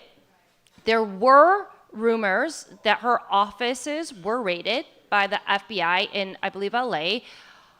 And I've had some sources tell me that that did happen a couple years ago. But she did go dark for a while and just kind of wasn't really making too many public appearances. However, the other day at Kris Jenner's, 70th birthday party, she popped up there, and Kris Jenner posted a picture of her and Lou Taylor so closely they're still, as thick as thieves. And then, interestingly enough, a few hours after Candace Owens aired her show on Friday, discussing Lou Taylor and Britney Spears, exposing her, literally a few hours after that, Kim Kardashian and Khloe Kardashian posted a picture of them allegedly hanging out with Britney Spears that night. So I just found that to be really interesting. I'm like, oh, that's like such a Lou Taylor special. That is so something that she would do.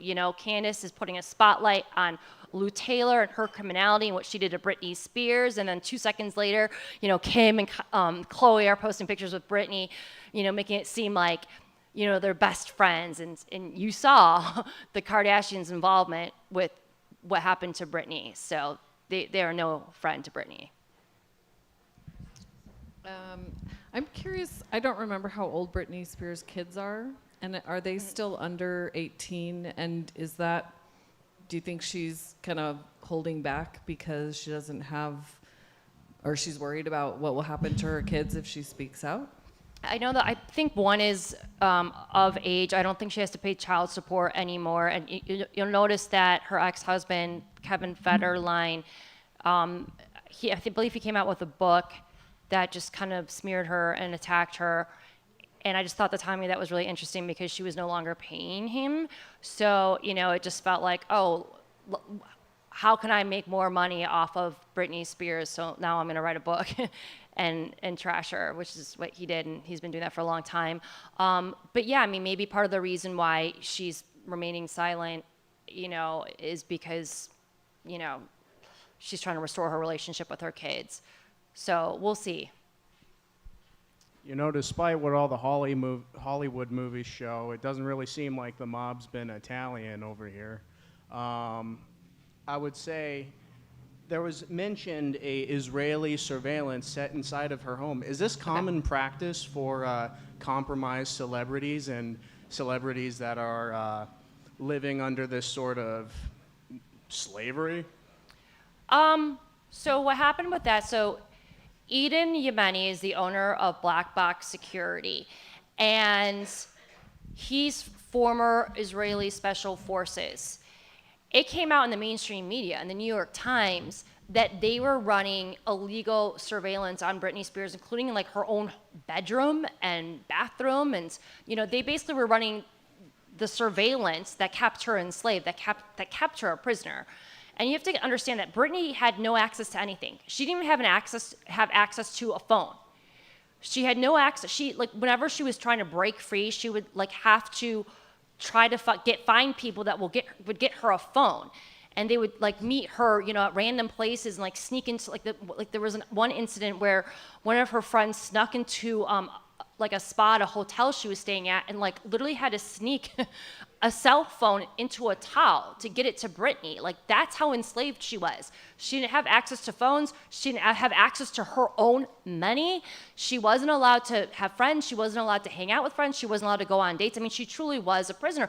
She wasn't even allowed to buy a pair of Skechers shoes. Imagine that. You're worth hundreds of millions of dollars. You're one of the biggest pop stars in the world, and you can't buy a pair of Skechers gym shoes. That's what happened to her. So the stuff with what Black Box did to her is horrific. Is that the norm with most celebrities? I believe that it's perhaps is the norm for celebrities that are not under their full control. So I would argue that Kanye West would be under, or maybe has been under, similar kind of surveillance. It came out a few years ago that his quote-unquote physical trainer, Harley Pasternak, was threatening him and threatening him to put him back in the hospital and was forcing medication on him. And this guy was former Canadian intelligence. So, and a lot of these handler types that are intelligence and they're, then they're medicating these stars and or mind controlling them, abusing them, whatever. A lot of these handlers, they pose as business managers or the boyfriend or the husband, or, in Harley's case, the physical trainer, when in reality, this is a highly skilled professional intelligence officer that is tapped with controlling the asset, which would be a Britney Spears or a Kanye West. So I believe it's very common with celebrities that don't toe the lines, the ones that are trying to break free, the ones that, do what they're told to do, that they probably don't deal with that kind of surveillance because they're puppets, right? And they're not acting out. So I think once they start acting out, that's when the surveillance and the other kinds of tactics start to, I know that's been the case in my life. I guess in a more specific way, would you happen to know anyone else who was under specifically that type of brand of surveillance 24/7? A celebrity, a politician? Is this? I think anyone that is speaking like dangerous truth out that would really hurt powerful people faces that kind of surveillance. So, for example, when people were exposing Harvey Weinstein and other people were exposing Jeffrey Epstein, whether it be the victims, reporters like myself, those people were dealt with gangstalking, threats, a lot of people get their pets poisoned. My dog got poisoned twice. Rose McGowan was being stalked by former intelligence agents when she spoke out against Harvey Weinstein. Ronan Farrow said that when he was working on his expose exposing Harvey Weinstein. And then, of course, going back to the first time that Jeffrey Epstein was arrested, there's been many reports of reporters and editors who were harassed and gang-stalked for attempting to expose Jeffrey Epstein. I believe it was an editor at Vogue was working on an expose exposing Jeffrey Epstein years ago, and the next thing he knows, he comes home one day to find his cat dead on his front doorstep.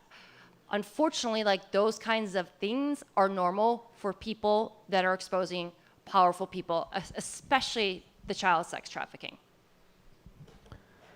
Yeah, we're just a little local bar here in Eagle, Idaho, and we get a little bit of the same. I mean, I've got people sending me photos of my house at different times, and I've got people doing all kinds of things behind the scenes and weird government problems and things like that. And all we did was give away free beers to heterosexuals.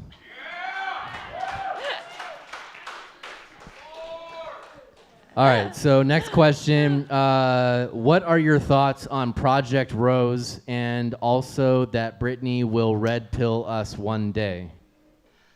Well, there was a former attorney for President Trump that actually tweeted that. He tweeted that Britney is going to red pill the world or something like that a few years ago. And then he tweeted something else about Britney along those lines. And then I noticed that he did end up deleting one of those tweets. So when I see stuff like that, that gives me hope that there are good guys behind the scenes that are helping Britney and are looking out for her. Because just the fact that she was able to talk in court, I mean, they didn't let her talk in court for well over a decade. And she'd been wanting to speak in court. Think about that. She's under this conservatorship. She had all of her, human rights stripped away from her. They put her in this conservatorship claiming she had dementia, which she didn't have. So the whole premise of it was based off a lie. And they never let her speak in court, which they couldn't let her speak in court because she was sane. She was fully of sound mind and capable. And so they couldn't allow her to speak in court. But it goes to show you how rigged the system was, that they were able to keep her silence for so long. So it's like, well, why was she allowed to finally speak in 2021? So there have to be good people behind the scenes that made that happen. So I hope that it was the case then, and that continues to be the case, and that one day we'll find out, the real story, and that she will be able to speak one day. I honestly thought it would have happened by now, but but not yet. But we'll see. Nothing ever happens as fast as we want it to, right? No. I just wanted to say that last question was on X from Mrs. Chili Chill. Okay, Mrs. Chili Chill. Well, I'm not familiar with Mrs. Chili Chill, Well, she was nice enough to send a question in. If you're willing to introduce yourself here as you grab the mic, feel free. If not, that's fine. Liz, I'm just so thankful that you do so much work for people like Britney Spears and other women and children that are trafficked. You've done so much to speak about that, and I'm a longtime Britney fan. I've been to Forward tours, and so to have you here is like amazing. I have questions about the relationships that she's been in. She's had several marriages. Some I question. I think like maybe the Jason Alexander marriage was maybe the only legitimate one, but it was really quick. So what's your take on those? Like how many of those are actual love, or like, I mean, she's been handled enough. Right. Are they handlers themselves? I don't know. What's your take on those? Okay, so this is something else I learned, while working in Hollywood. Actually, I learned this years ago while working in Hollywood, that a lot of the relationships that you see in Hollywood, the marriages, the flings, whatever, a lot of them are fake. They're staged.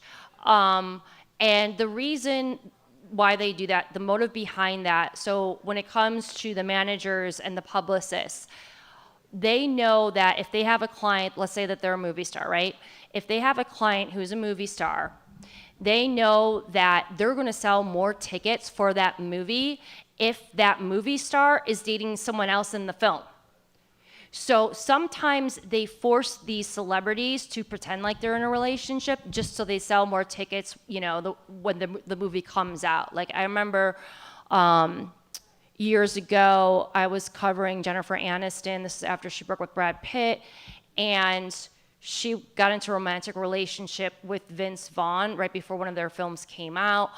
And I kind of suspect that might have been just to sell more tickets at the box office. Sometimes publicists or managers or handler types will introduce celebrities to certain people, and the celebrity doesn't know that there's an agenda behind it, so the celebrity may think it's organic when it's not.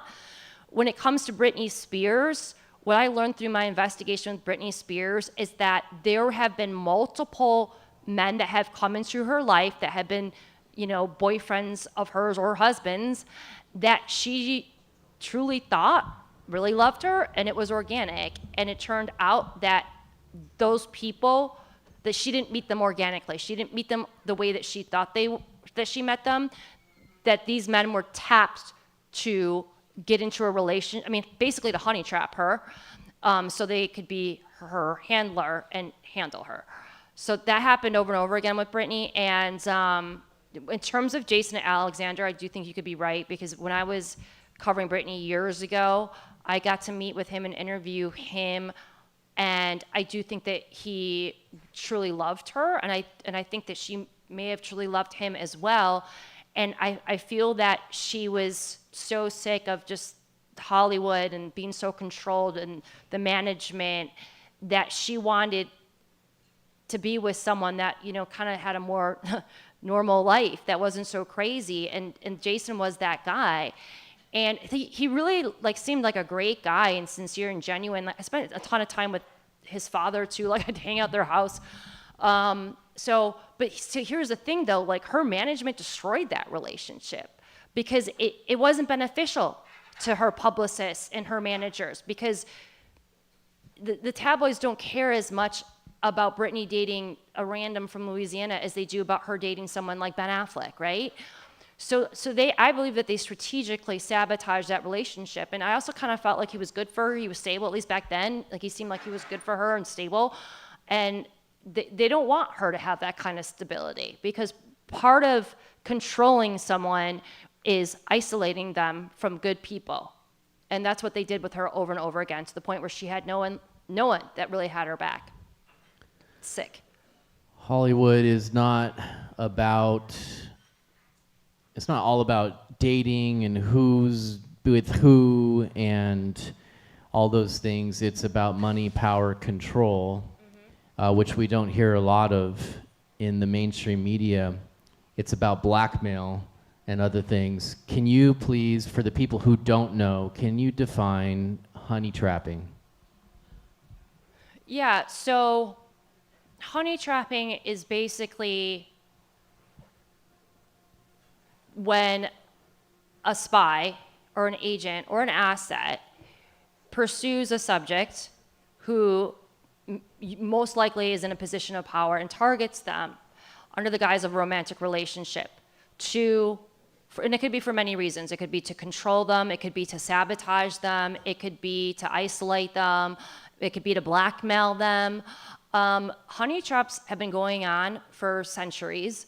There are spies in all countries from all intelligence agencies that have been tapped at honey trapping, both men and women. And it's very common that, in my opinion, that our intelligence agencies use celebrities from Hollywood to honey trap powerful men.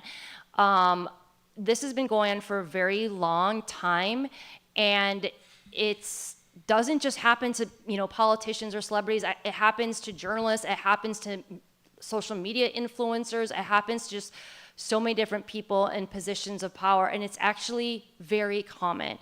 It's very common, and there are some people that will run a honey trap on a target, and they will go as far as to marry them and have kids with them, and the target will think that this is a real relationship. Like, can you think about that? Can you think about falling in love with someone, marrying that person, having kids with that person, and thinking that this is all real, only to find out years later that no, that person's actually a spy who's been trained by the CIA or Mossad or MI6, whatever it is, and they were tapped at, fake falling in love with you for, some kind of big operation.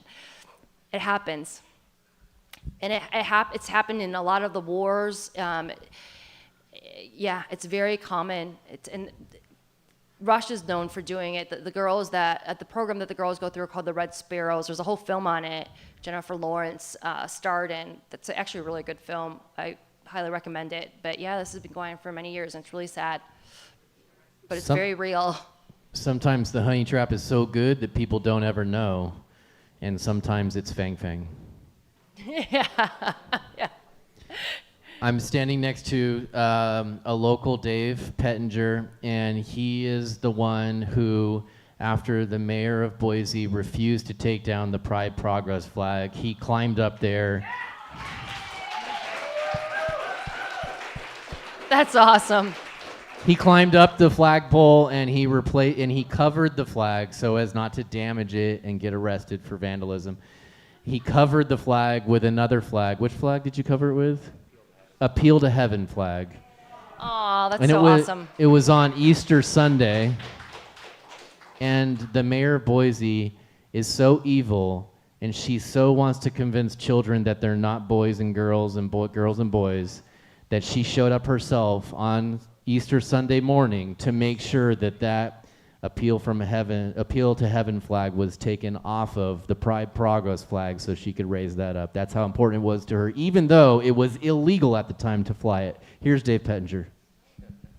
I appreciate that intro. I have to say, before I ask my question, really want to thank Mark and Old State, because there's no other place like this in town that will bring someone like yourself, Liz, in to listen to our questions and for us to hear your stories. So, I oftentimes do this, but please thank Mark, because this is a free speech haven, and he is under a lot of flack, and I appreciate that very much. And I continue to look for opportunities that the government gives me to make them look bad, and those are very prevalent very often.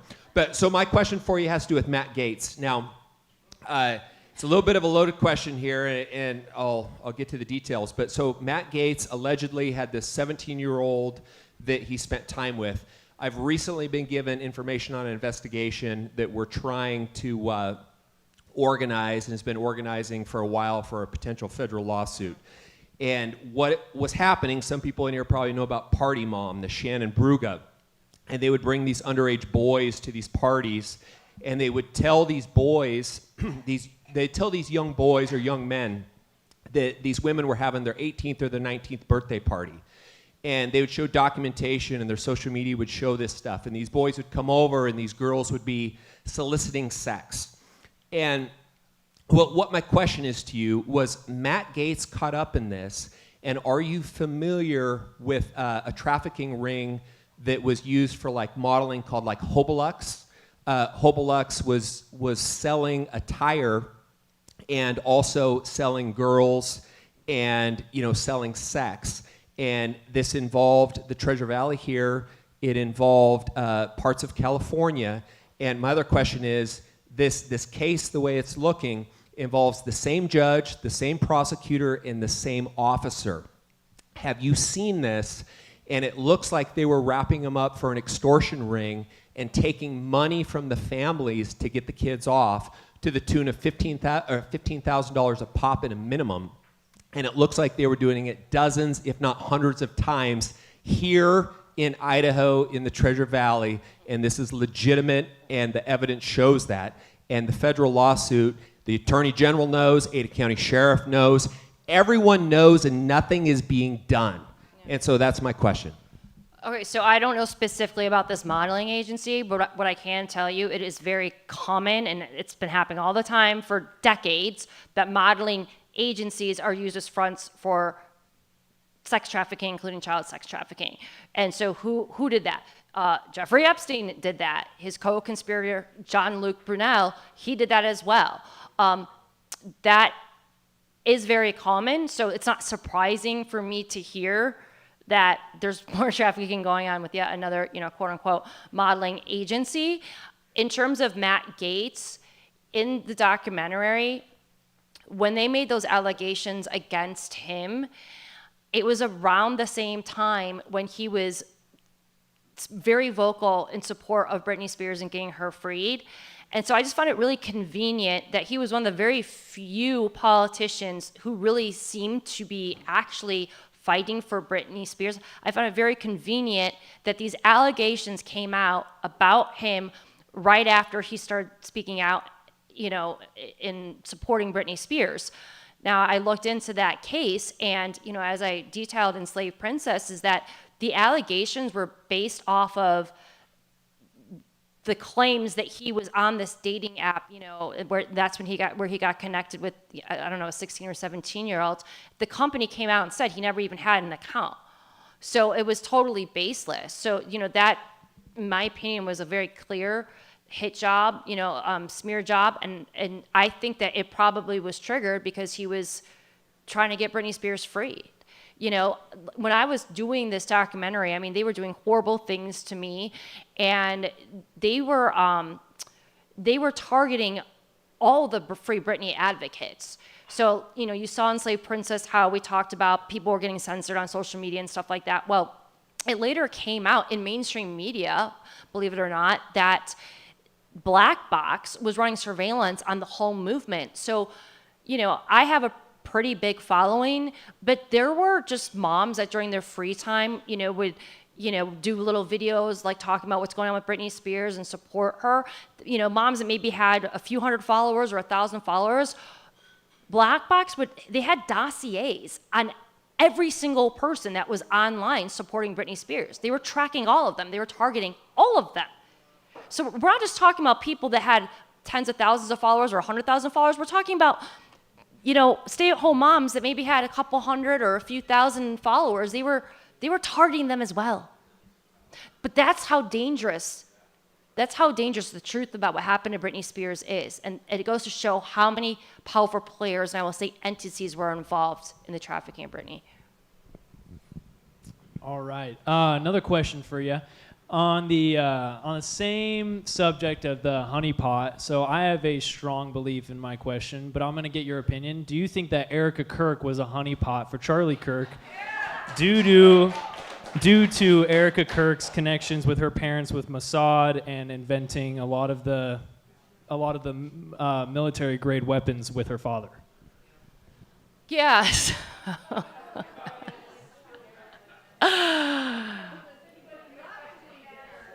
Okay. The best questions in Old State Saloon, yes. Oh, man. So Erica Kirk, I've never met her. I've met Charlie, and I've never met Erica. I don't know that much about her. I will say I've seen a lot come out about her that kind of gives me pause, that seems a little strange to me. And she does have some questionable associations, but I've also seen some allegations come out about her that, that there's been claims about her allegedly being involved in, some charities and or churches that were involved in sex trafficking. I believe specifically the claims were about organizations in Romania. I have not seen any proof, though, proving that that's true. And I have looked for it. So there's a lot of stuff a lot of gossip going around about her that I can't prove and others can't prove. But yeah, there are some ties there that are, a little eyebrow raising. And does that mean that she, is a honey trap or a spy? No. Would I be shocked, though, if it turned out that she was? Not at all. So I will say this, though. A lot of these men and women that are running honey traps on people, a lot of them are groomed since they were children, okay? So, and a lot of them are victims of not just physical and sexual abuse, they're also victims of trauma-based mind control, and that's when we're gonna get really far down the rabbit hole, because then we are gonna get into Project Monarch and MK Ultra.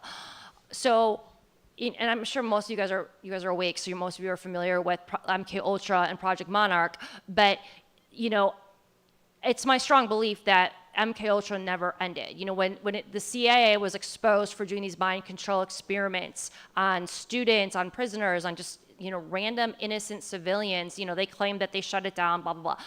I believe that not only did they not shut it down, they just advanced it. I believe there's a good chance that Jeffrey Epstein and his associates were involved in MK Ultra or MK Ultra-like experiments, which is why he was involved with so many different scientists. And these children that are victims of trauma-based mind control, what they do to them is they abuse them in a way where they disassociate, and it splits their mind. And it creates alters. It creates different personalities. You could call it schizophrenia or DID. And that's how they are able to mind control them to be super spies or, just puppets for, different companies, like you name it. And I do believe that a lot of these victims don't know that they're victims of MK Ultra. I do believe that there are some people that were mind controlled as children to run honey traps or whatever who have no idea that they're doing it because they're mind controlled. And so I do think that there could be victims of this, and most of these, victims of MK Ultra, were victims as children. Some of these programs, they start the mind control in the womb. They start traumatizing the fetus. It's bad. I've read a lot of books on it that goes into detail. It's horrific. So it's a tricky situation because these kids are victims, but then they're mind controlled and they're groomed to do bad things, right? But I do believe a lot of these victims that are mind controlled don't know they're mind controlled. They don't know they're running honey traps, And I just read Virginia Giuffre's book, Exposing Jeffrey Epstein, and she made a lot of references, not specifically to MK Ultra, but she made a lot of references to things that tie to MK Ultra, and I kind of felt that she may be discreetly letting us know that she was a victim of that as well. You're welcome. How do the Kardashians stay out of lawsuits or incrimination like Diddy did? Are they that much more connected, almost Epstein level connected? Yeah, I think so. And I think that, Ray J said himself that what they're guilty of, he basically said it was worse than Diddy. So, I don't think Diddy was that big of a fish. I think that there were people in his ring that were much bigger and more powerful than him that were doing, things just as bad and worse. And I do actually think that Diddy's ring also could be tied to Jeffrey Epstein's ring or linked to it. And I do think that will come out. But, the fact that Ray J is, exposing them, and he feels very confident to say that, yeah, the feds are investigating the Kardashians, and it's in a big RICO case, I think that's a big deal. So I'd be concerned if I was a Kardashian right now. A common theme between these entertainers are rehab centers. What role do they play in the abuse of the victims? Are there any known crossovers in treatment providers between these entertainers? Are there any known ties between treatment providers and the CIA or MKUltra type treatment to keep them under control? Yes. Yeah. So, Britney talked in, my documentary about how they were forcing lithium on her. And I believe that they were forcing lithium on her when she didn't need it, because when someone is under lithium, they are more controllable. And that could also be part of MKUltra. I do believe that a lot of these rehab facilities and the hospitals, that allow these celebrities to go under 5150 holds are all in on it. And I also believe that extends to the troubled teen schools. So if you remember in my documentary, I talked about Paris Hilton. Paris Hilton went to a school for troubled kids. And not only were the students physically and sexually abused there, they were using techniques that are known techniques that are used in experiments like they did in MKUltra. So, and it's not isolated just to the school that she went to. Virginia Giuffre, in her book, she talks about how she went to a school for troubled teens and they were doing similar torture and psychological experiments basically on her under the guise of therapy that is very similar to what they do for trauma-based mind control. So I do think that these schools or rehab facilities work in cahoots with the intelligence community, the rogue intelligence community that is involved in mind controlling and just in general controlling these celebrities. The unspoken satanic ritual abuse. What'd you say? Said the unspoken. Yeah. Satanic ritual abuse. Yeah, so satanic ritualistic abuse is, they do satanic ritualistic abuse also in conjunction with trauma-based mind control.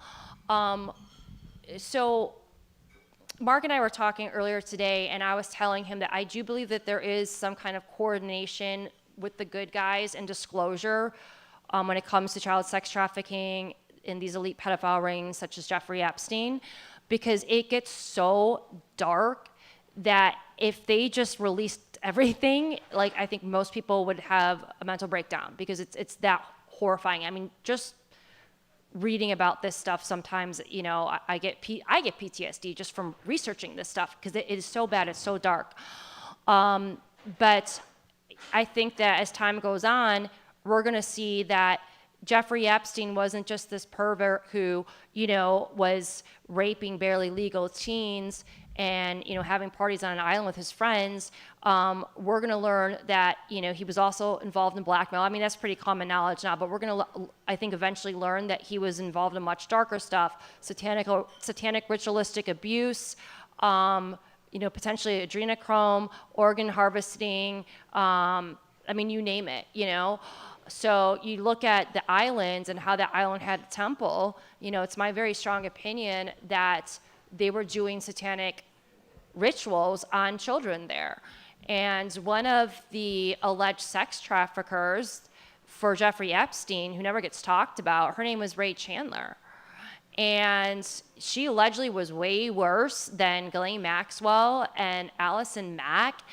And before people kind of got tipped off about her Instagram page and her Tumblr page were open.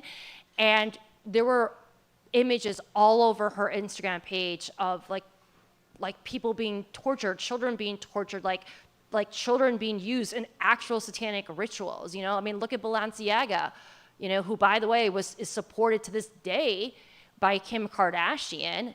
They were openly not just promoting pedophilia, they were openly promoting satanic ritual abuse.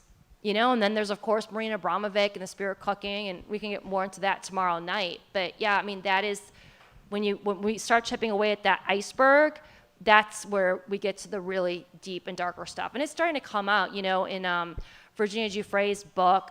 She talked about how Jeffrey Epstein had a room that she called the dungeon, where he didn't just rape girls, he basically whipped them, beat the crap out of them. She said that, he would torture her until she would pass out. She also exposed Ehud Barak and said that he violently raped her, like so badly to the point where she was like left in a pool of blood. You know, we didn't hear stories like that a few years ago, but now we're starting to hear the darker stories. And in her book, she also exposed how Prince Andrew was raping multiple children that didn't speak English, you know, and other rapes that were just very brutal. And one encounter she had with Prince Andrew resulted in her losing a baby and waking up in a pool of blood. I mean, you know, the exposure is getting much darker, but the public needs to learn how evil these people are, you know?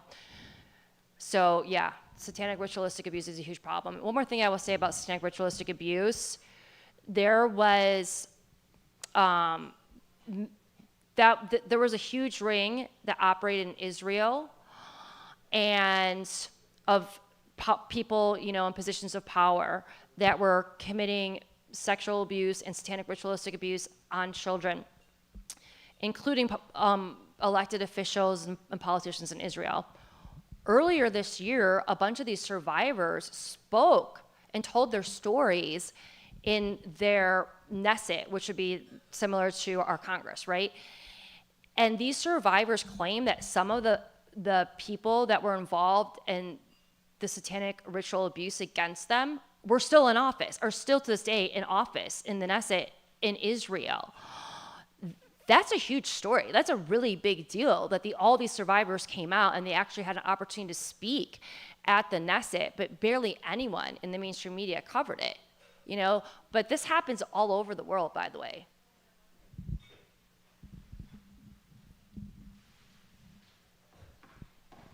Do you think that's why Charlie was killed? That he started talking about Israel?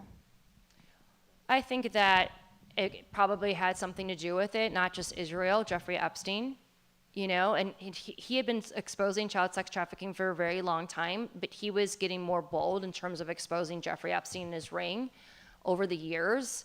And I think that definitely could have contributed to it for sure. All right, here's somebody with an Idaho phone number texting in.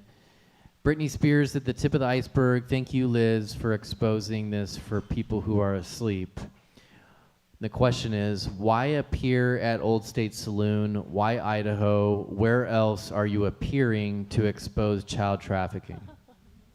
Well, tell him wherever he lives, like offer me an invite and maybe I'll consider getting on a plane and going there.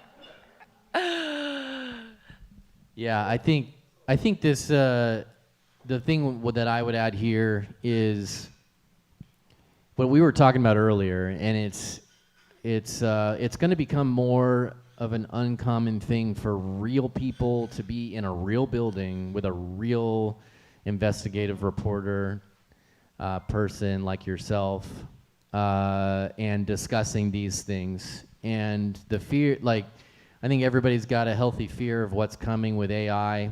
And I mean, an AI version of Liz Crokin could put out 50 videos over the next 2 weeks, and it would be very difficult for people to know if it's real or not.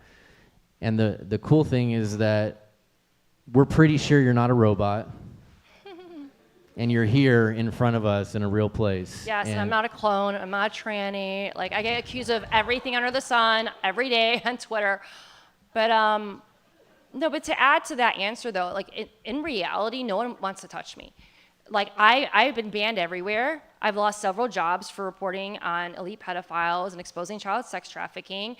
Like, I don't get invited to speak at a lot of places. And I know it's not personal, but I know it's because people are very aware of what happens to people who expose people like Jeffrey Epstein and talk about topics like Pizzagate. So I don't get invited to a lot of places. I have no sponsors. Nothing. I haven't had any sponsors this whole time. I've lost my career. I lost a ton of money. You know, it's really funny when people try to accuse me of being a grifter, because I'm like, what's my grift? Like, I've literally lost quantifiably millions of dollars since 2016. I've put out all my work for free, like Slave Princess. I've lost all my social media accounts. Like, you know, they basically took away from me every single way that I could make money over the past 10 years. so what's the grift? Like, but I think, I don't get invited to speak a lot of places because I think people are scared and they don't want to deal with the backlash that they see that I deal with every single day. And, I don't blame them. But, I do believe that the truth will come out. And I do believe we're going to see justice with people like Lou Taylor, Hillary Clinton, James Comey, Barack Obama, you name it. I do believe that we will see justice. And watch, the day that we have someone like Hillary Clinton or John Podesta get arrested for child sex trafficking, you watch how quickly people will be inviting me to places to speak. But yeah, it's just people don't want to touch these topics because they're scared. And so I don't get a lot of invitations. But I'm very grateful to be here. Mark clearly has a backbone and courage and very good drinks. So with this ritualistic occult sacrifice and rape and all that, where do you believe the origin is? Does it come from Thelemites? Does it come from Masons? Does it come from something medieval or even before that? Where does this trace to, and where did it begin? Well, if you study history, you will see that there are many different religions and cultures that have practiced child sacrifice, human sacrifice.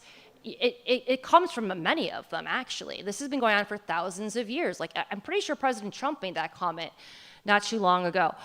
So, like, for example, I did a trip a couple years ago to Mexico and Guatemala, and I did a tour of, like, all the Mayan ruins and the temples, and, like, the tour guides just openly talk about, like, how, like, that they would do, like, human sacrifice rituals here, including with children, and they truly believe that they were, like, getting power by sacrificing animals and people to their god, which is clearly Satan, not the real God.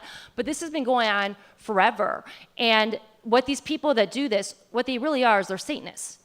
And so they can claim that they're Jewish, they can claim that they're Christian, they can claim that they're a Scientologist or whatever, but these people that are involved in satanic ritualistic abuse, they have infiltrated every single religion.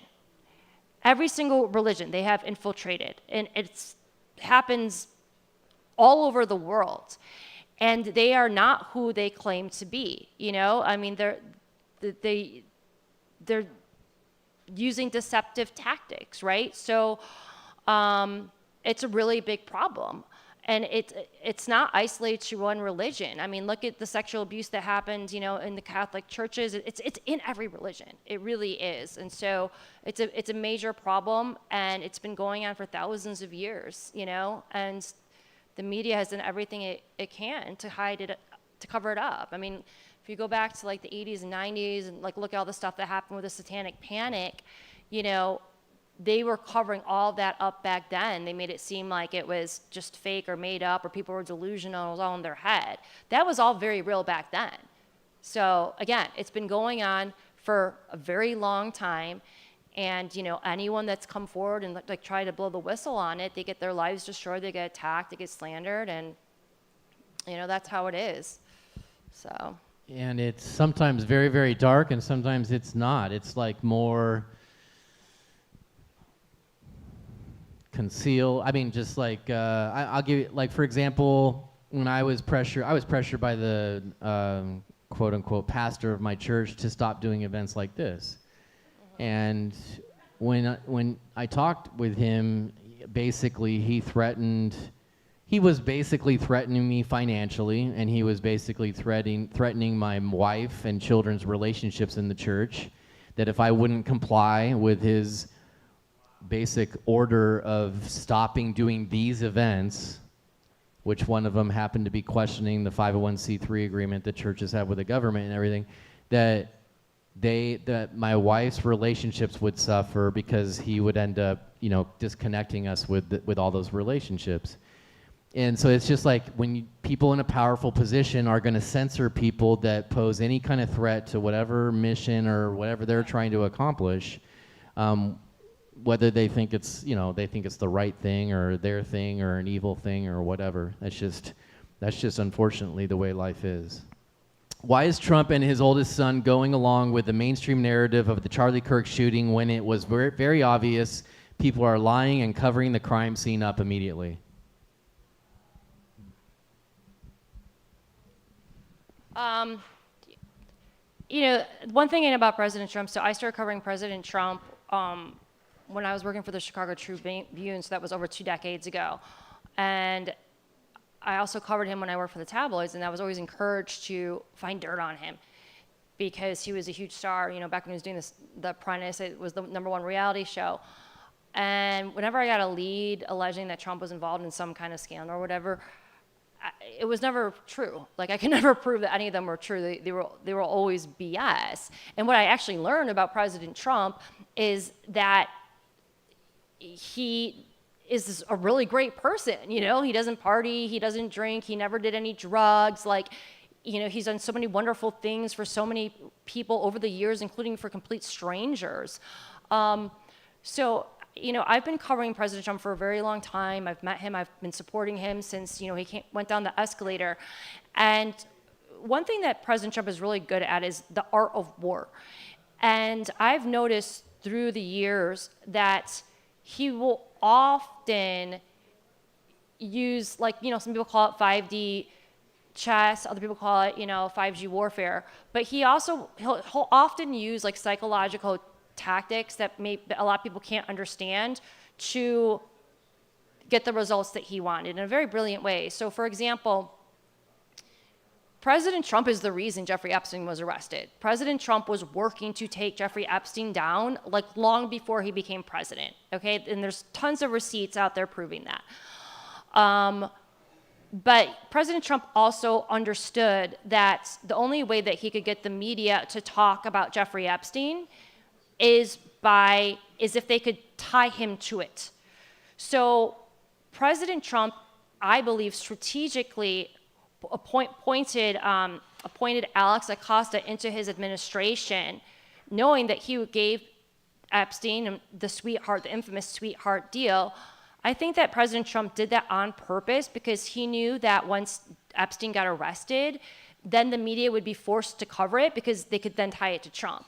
Someone in Trump's administration let Epstein off the hook years ago, gave him a sweetheart deal, and it was brilliant because I don't think they would have covered Epstein as much as they did if Trump hadn't done that. So now what has he been doing recently? Over the past few months, he'll make these comments that, get all the panicins and a tizzy saying things like, oh, Epstein's not a big deal, people shouldn't care about that, and to me, it's very clear what he's doing. He is being very strategic, trying to get the media and the Democrats to attack him for saying those things, and in effect getting them to demand that the Epstein Files, the Epstein list comes out, and that's exactly what's happened. So.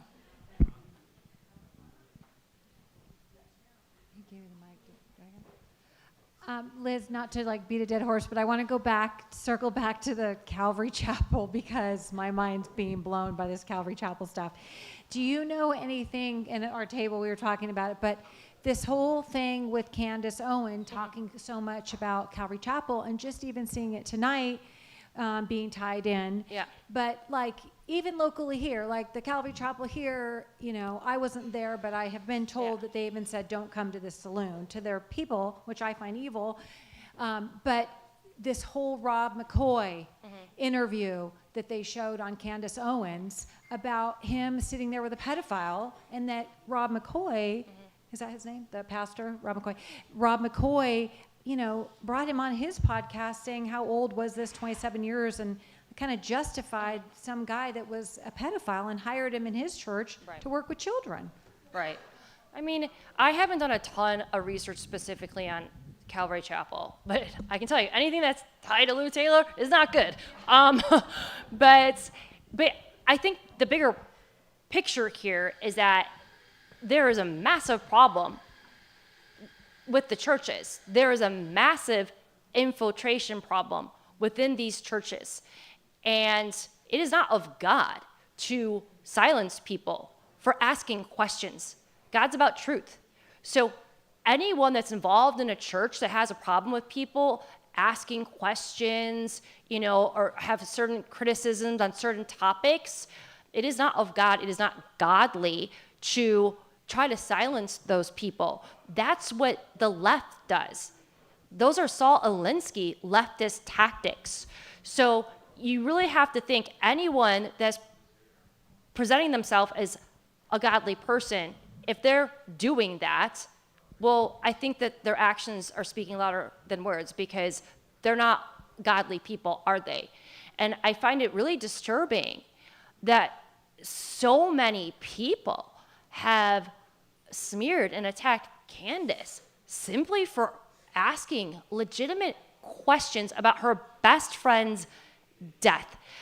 I have been very familiar with how badly infiltrated this movement is, because I've met a lot of these people, and a lot of these people have done horrible things to me. So I knew it was bad. But seeing the way that Candace has been treated made me realize it's worse than I even knew. And I'm an insider, and it's much darker than I even knew. And it is disgusting. But the good news is that what Candace is exposing is not just, the truth about what's happening or what happened to Charlie Kirk. She's exposing a much bigger problem, and it goes back to the infiltration, not just in the churches, in the MAGA movement, in Hollywood, she's connecting, like the CIA, MK Ultra stuff with churches and celebrities and, stuff going on in the MAGA movement. It all does connect, by the way. So she's exposing a beast that's much bigger. But I think it's really good, because I've known for a very long time that this movement is just so infiltrated, and there's so many people in this movement that are compromised in the same way people in Hollywood are compromised. And I think that she's shining a huge much needed spotlight on that. And a lot of people are revealing themselves as not being true patriots, true truth tellers, or true MAGA, because real truth tellers don't try to silence their opposition. No real truth teller ever does that.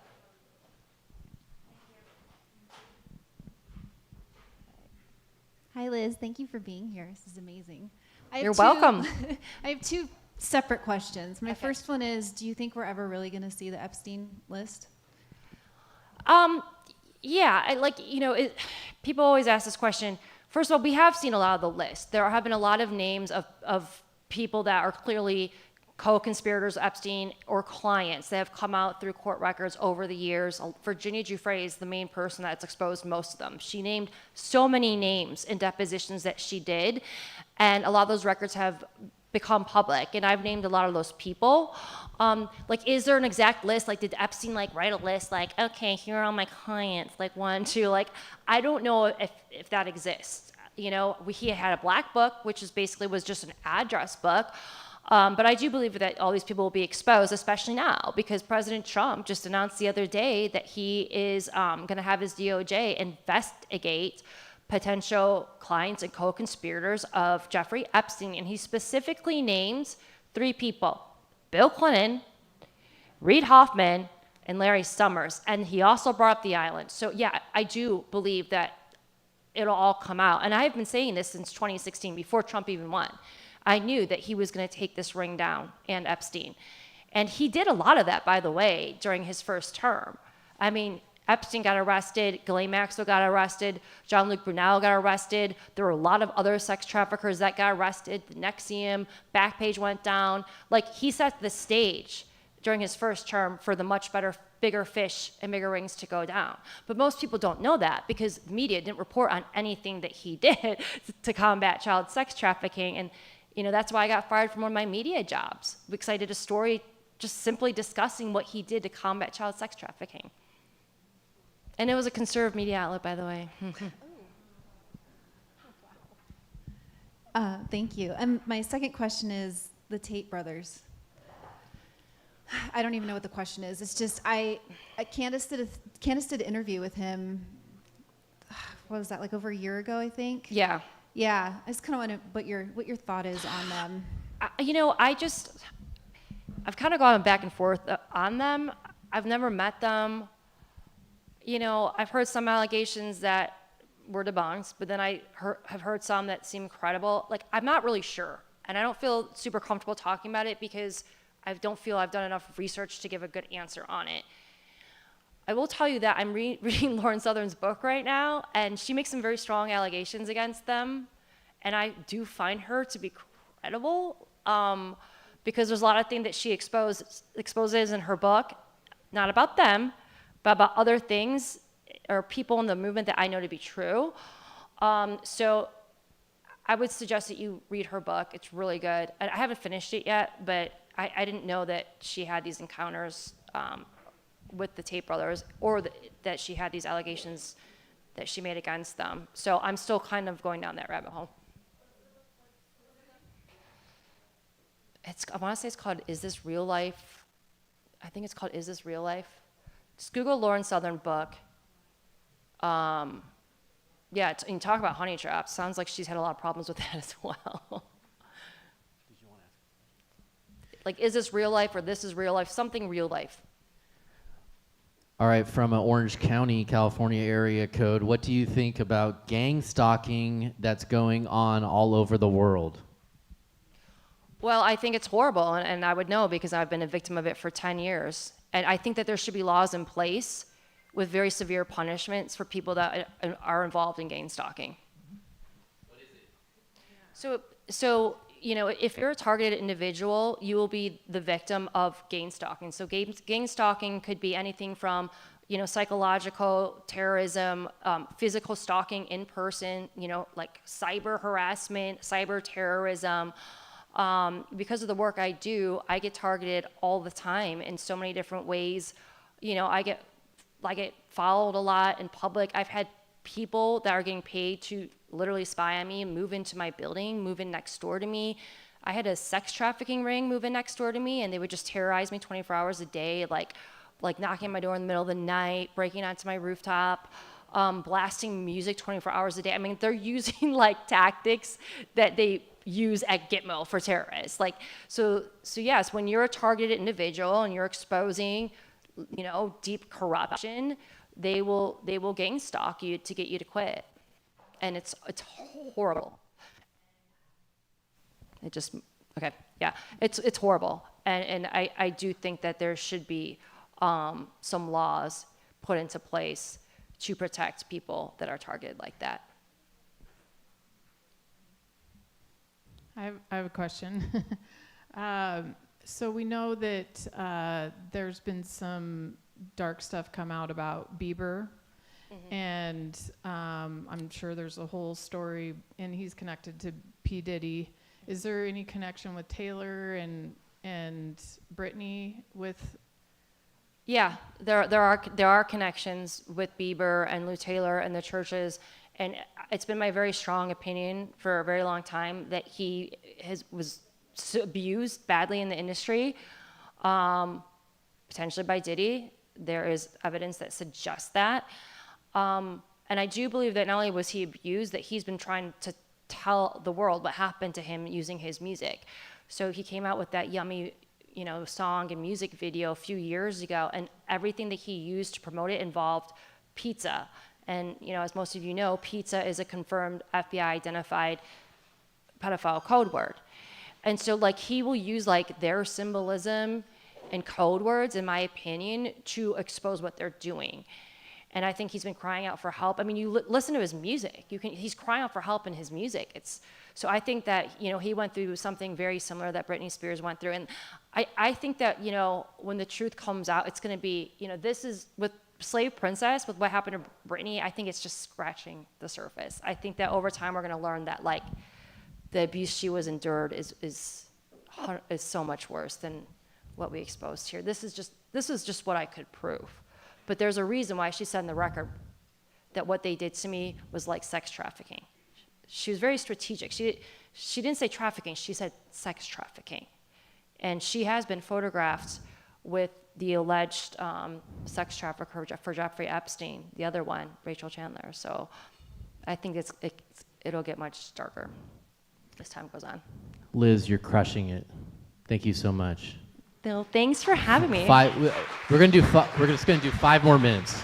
5 more minutes. 5 more minutes. And tomorrow, again, you're going to do a full presentation, and then there's a whole nother round of Q&A. But before that, in the middle of the day at what? Studio One, is that what it's called? Sorry.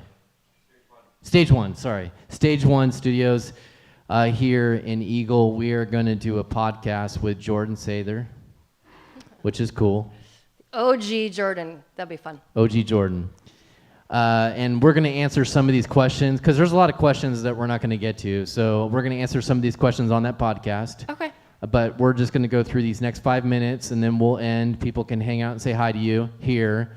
And then tomorrow we'll welcome everybody back, whether you're listening online or you're here, or if you haven't got a ticket yet, get a ticket, because I think there's a few remaining. But here's the next question. We get just a few more minutes here. Okay, so maybe Liz has already answered this, but I just tuned in. What do you think Trump is saying? Why do you think Trump is saying Epstein Files are fake? Yeah, so the Democrats have turned over fake evidence, including that stupid birthday card they claim that President Trump made for Epstein. So when he says the Democrat Epstein hoax, he's talking about the fake evidence and claims that the Democrats are making in terms of Epstein, specifically in terms of Epstein and President Trump. That's what he means. It's that simple. He's not saying that Epstein wasn't trafficking women. Like, again, President Trump was the main reason, the main reason I'll say that Epstein was brought to justice, you know. And, you know, he was the only one that worked with the lawyer representing all the victims going back years ago. That lawyer called every single person in Epstein's black book, and Trump was the only person that called him back and helped with those victims. How sad is that? That Trump was the only one willing to help. So that's what he means by the hoax, and they just tuned in. So they didn't, tell them to rewind and listen to what I said earlier about, you know, the Streisand effect stuff that he does. Yep. And feel free to do speed round here where you're giving brief answers. Here we go. Does she believe Isaac Cappy is in protective custody? We know the freeway pictures were actually from Jeff Flake, nephew's freeway suicide. I was friends with him, so of course I hope so. He did say before he, you know, allegedly died that he'd be going away, and he never said anything like that. So it's like he knew he wouldn't be here for some time. So I hope so, but I can't prove it. Our first international text of the night from British Columbia. Hi. Love your work, Liz. Tuning in late. Wondering if you have any current info on Rachel Chandler. Yeah, she's popped up at some events in the past couple years. She kind of has been hiding under a rock for the past few years, but she has popped up, and I do believe she's back in business, you know, with her, you know, alleged modeling agency. But that's about it. You know, there's been some big names that have talked about her, like Marjorie Taylor Greene brought her up on social media not too long ago. And so I do think that we'll be hearing more about her as more and more stuff comes out about Epstein. Sorry. I'm starting to fade a little bit. No problem. I guess the 2 coffees weren't enough. I love They were so good, though. How many Calvary Chapel questions there are tonight. Do you believe the Calvary Chapel Church is knowingly complicit in all of this stuff? I mean, it sounds like it, but that's a very general statement. So. All right. How are your fingers? Did they heal? I have no idea what that means.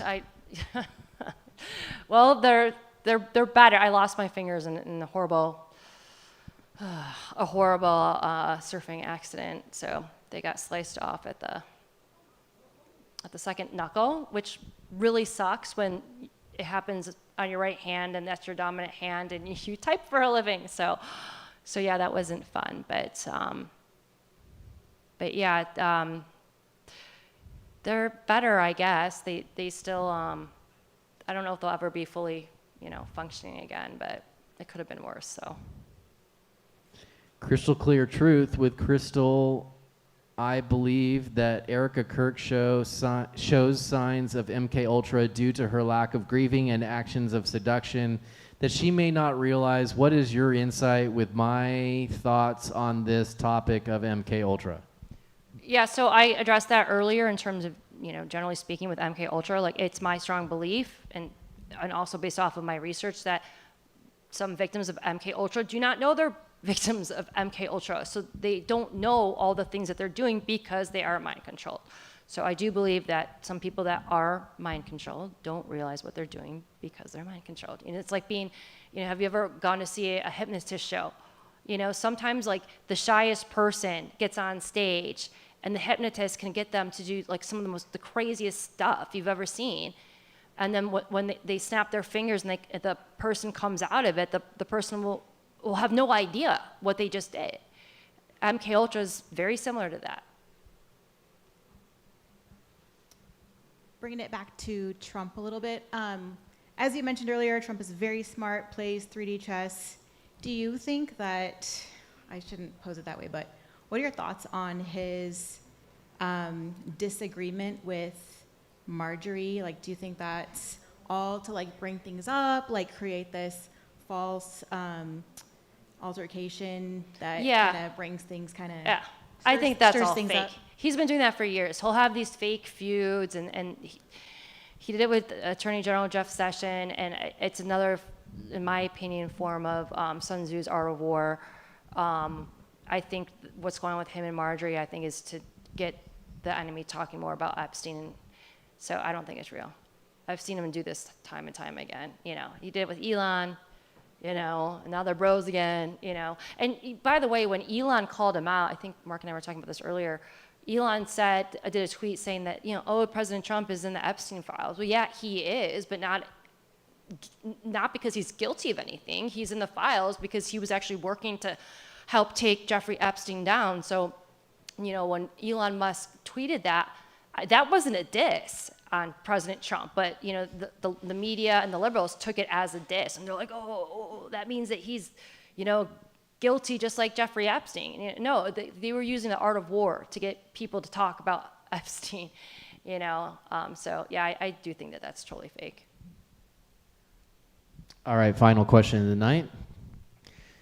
For people who are researching this, and sometimes maybe even yourself, who start feeling like, man, there's so much darkness, there's so much negativity, there doesn't seem to be justice happening.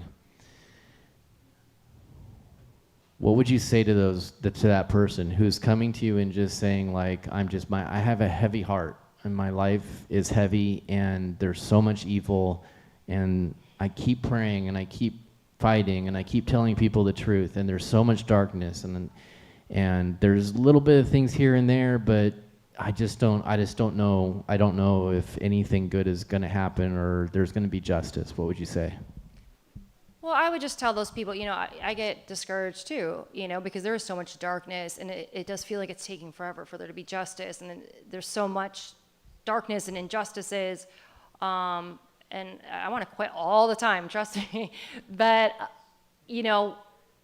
what humbles me is I think about these children and what they go through, So when I feel like my life sucks, because I have like some psycho that moved in next door that's like spying on me or harass me or whatever, then I think about these children that were sexually abused or victims of satanic ritualistic abuse, infants, toddlers, and that humbles me and that's what keeps me going. I've met a lot of these survivors and so many of them are just amazing people. So it always can be worse. But, if you have faith and you believe in God, then that God wins in the end, and, what do we see after a storm? A rainbow, right? You love rainbows? So, all right, guys. Well, thank you so much, Mark, for having me. And thank you so much, everyone, for coming and your questions. We will be back tomorrow night, and then we'll get more into Jeffrey Epstein, Comey, Hillary Clinton.